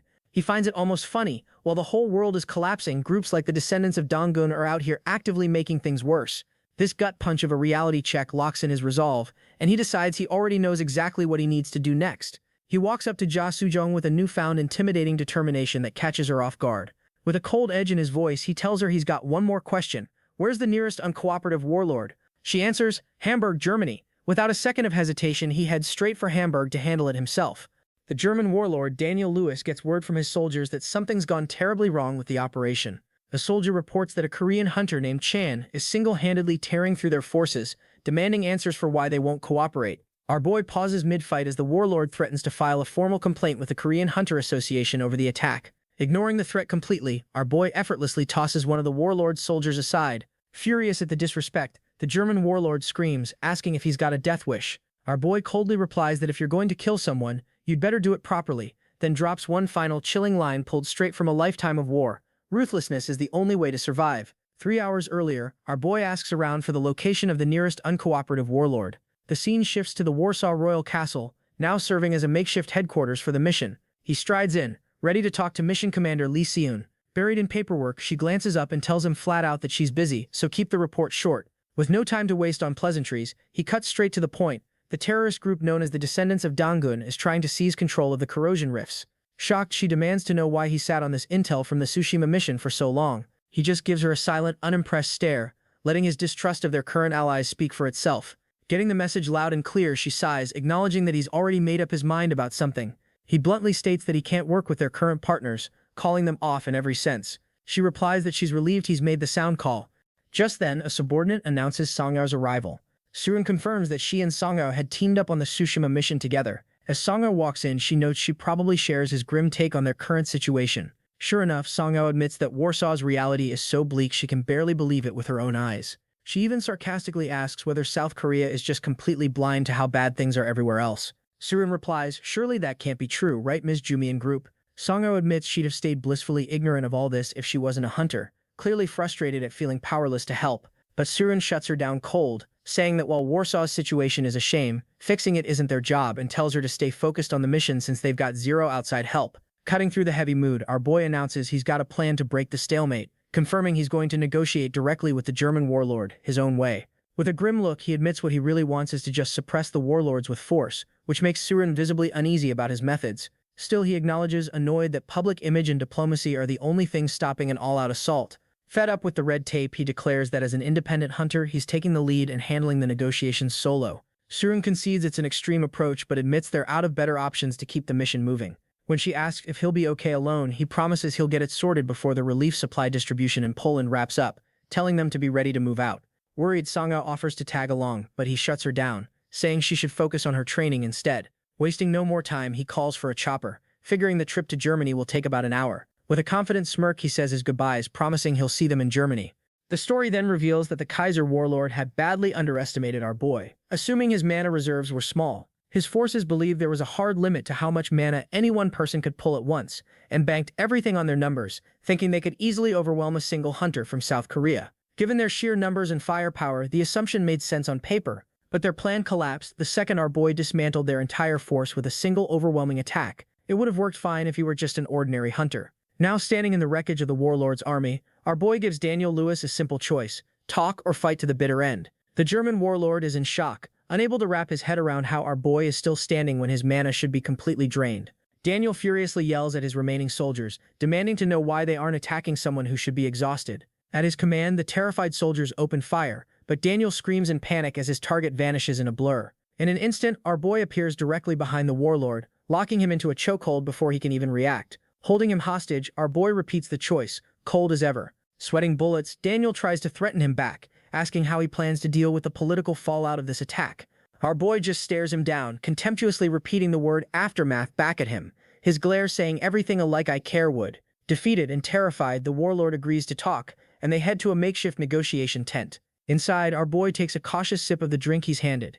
He immediately recoils, demanding to know what this is, since it tastes nothing like the cola he was promised. Daniel explains it's just a similarly colored substitute, the easiest thing to get in their desolate region, and wearily admits it's been years since he's had real cola himself. Our boy notes that Germany's situation looks even worse than Poland's, pointing out the lack of basic amenities like electricity. Daniel explains their military base is a relic from the early days of the Rift outbreak, now a shabby, unmaintained eyesore thanks to dwindling state support. He bitterly describes it as a walking reminder of just how inadequate his own country has become. Cutting through the sob story, our boy gets straight to business, asking why the warlord refuses to cooperate with the train operation. Daniel angrily explains that Germany needs the shield generator more than the UK does, because of the massive corrosion zone known as Restauranta. Our boy recalls hearing of it, one of the Great Eight Rifts, located in Italy, its influence spreading across Europe and North Africa. The warlord insists the UK's problems are nothing compared to the threat of Restauranta pushing up from Italy, a threat they're desperately trying to contain. Our boy counters with cold logic. The generator's still experimental and needs to be tested somewhere stable, warning that refusing to cooperate will only delay Germany getting one of its own. Daniel scoffs, calling this whole thing less of a negotiation and more of a one-sided demand. Our boy's patience runs thin, and he tells him, if you've noticed, then shut up and cooperate. Daniel pushes back, asking why he's acting so high and mighty when he clearly has no other cards to play. Our boy ominously reminds him he's already seen the other, more violent option, then smashes the glass in his hand to drive the point home. Not an option he'd recommend. He clarifies his role here is just to play matchmaker, getting Daniel to talk to Sion directly. Thoroughly intimidated now, Daniel asks what exactly cooperation would require. When the warlord asks if the candy lady sent him, our boy admits he came on his own, purely out of frustration with the lack of progress. Daniel sighs, realizing the famously cautious Lee Sion would never send someone this reckless, and finally agrees to reach out to her. But when Daniel tells him to leave, our boy flatly refuses, saying he's staying right there. He can't trust the warlord not to go back on his word, much to Daniel's indignant sputtering.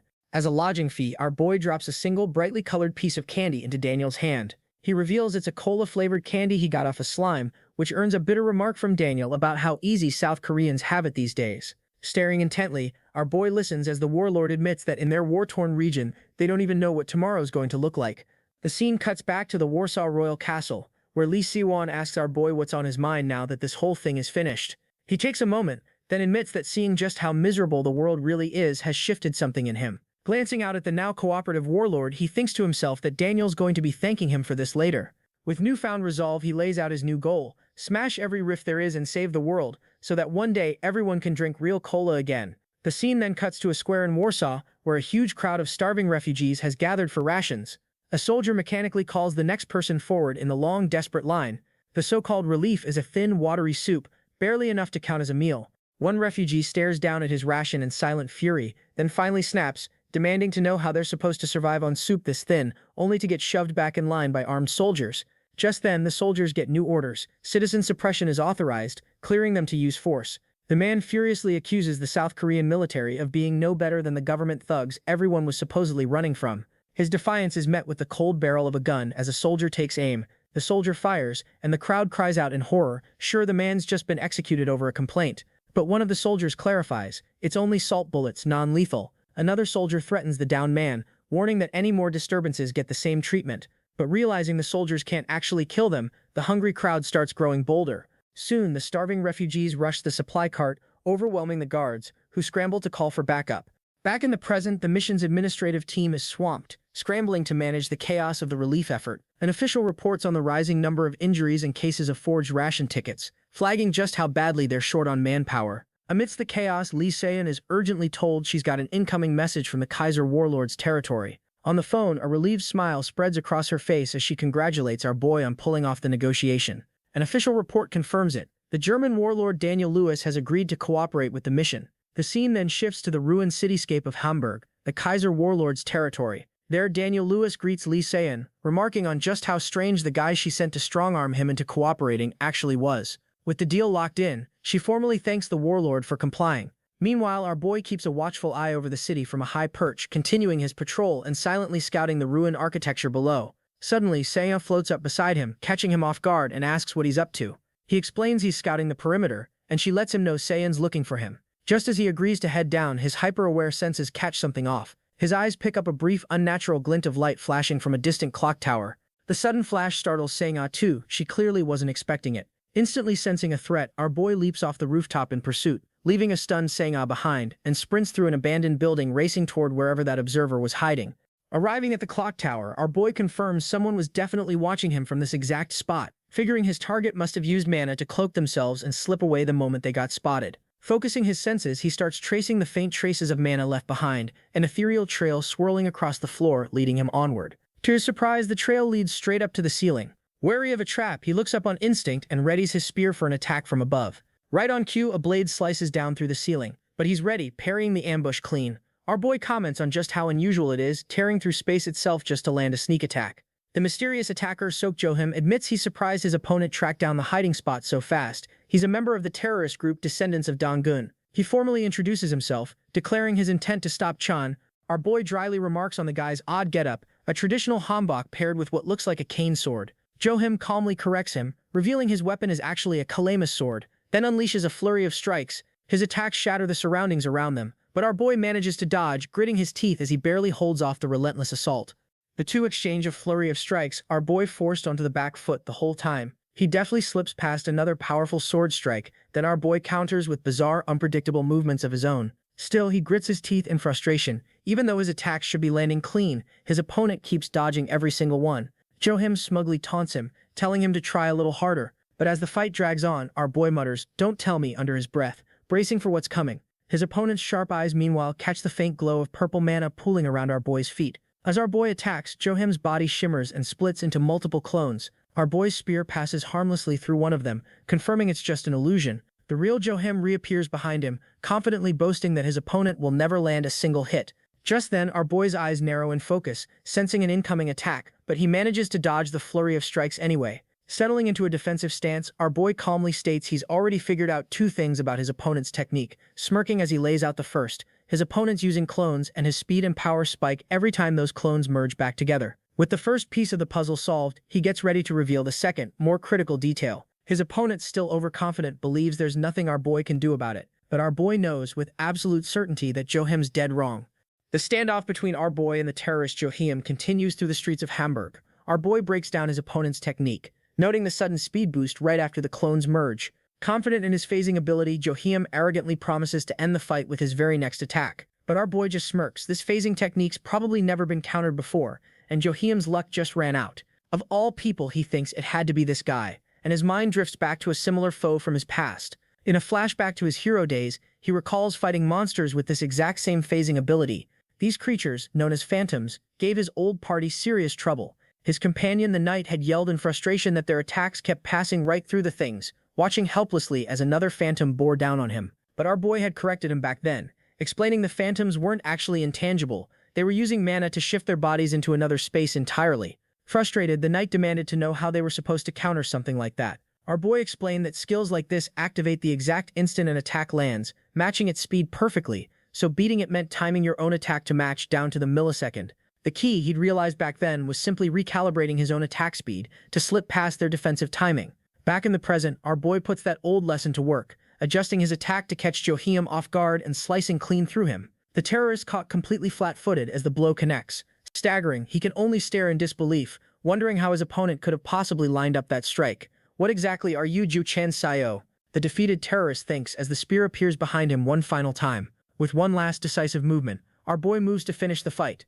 So picture this. Johim braces himself, ready to dodge, but then our boy freezes mid-motion as a massive explosion rips through the area, rocking everything around them. Even he can't help but look back, stunned by just how big the blast really is.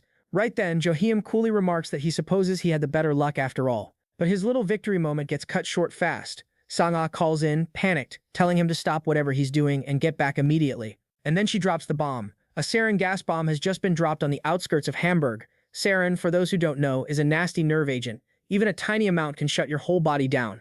It's a banned weapon for a reason, and if it goes off, the area turns into an actual hellscape. Our boy takes the news in stride, just a calm "got it" before he's already moving. "I'm on my way," he says, and takes off sprinting back toward the train. As he's leaping rooftop to rooftop, he starts wondering why the terrorists didn't just hit the city outright. On the call, Sang-ah lays out the military's grim math. The gas cloud will cover all of Hamburg in 15 minutes flat, and with the relief supplies on the line, the train's emergency departure is in 5. Then she adds the detail that changes everything. Lee Suan is currently stuck fighting one enemy, and that's when it clicks for him. The whole sarin attack, Just a diversion meant to pull their strongest fighter, Lee Se-won, away from the train. When he asks who she's up against, Sang-ah tells him it's the same mysterious archer from Tsushima Island. Chan winces, already knowing exactly how dangerous that captain is. Meanwhile, the fight between Se-won and the archer has turned into an absolute mess. Still, Se-won's holding her own against the relentless onslaught, a determined smirk on her face as she slams her massive blade into the ground, cracking the earth apart. The captain answers back, drawing his bow, energy crackling around it before firing off a blindingly powerful arrow that detonates on impact. Even Se-won's shaken by how much force is behind that hit, but she's already gathering her own power for a counter. Back on the train, the crew confirms the relief supplies are fully loaded, and the last stragglers barely make it aboard before the doors close. An official gives the final call, and the train departs. On board, the hunters watch the distant battle anxiously, muttering that even someone as strong as Lee Se-won is getting pushed back.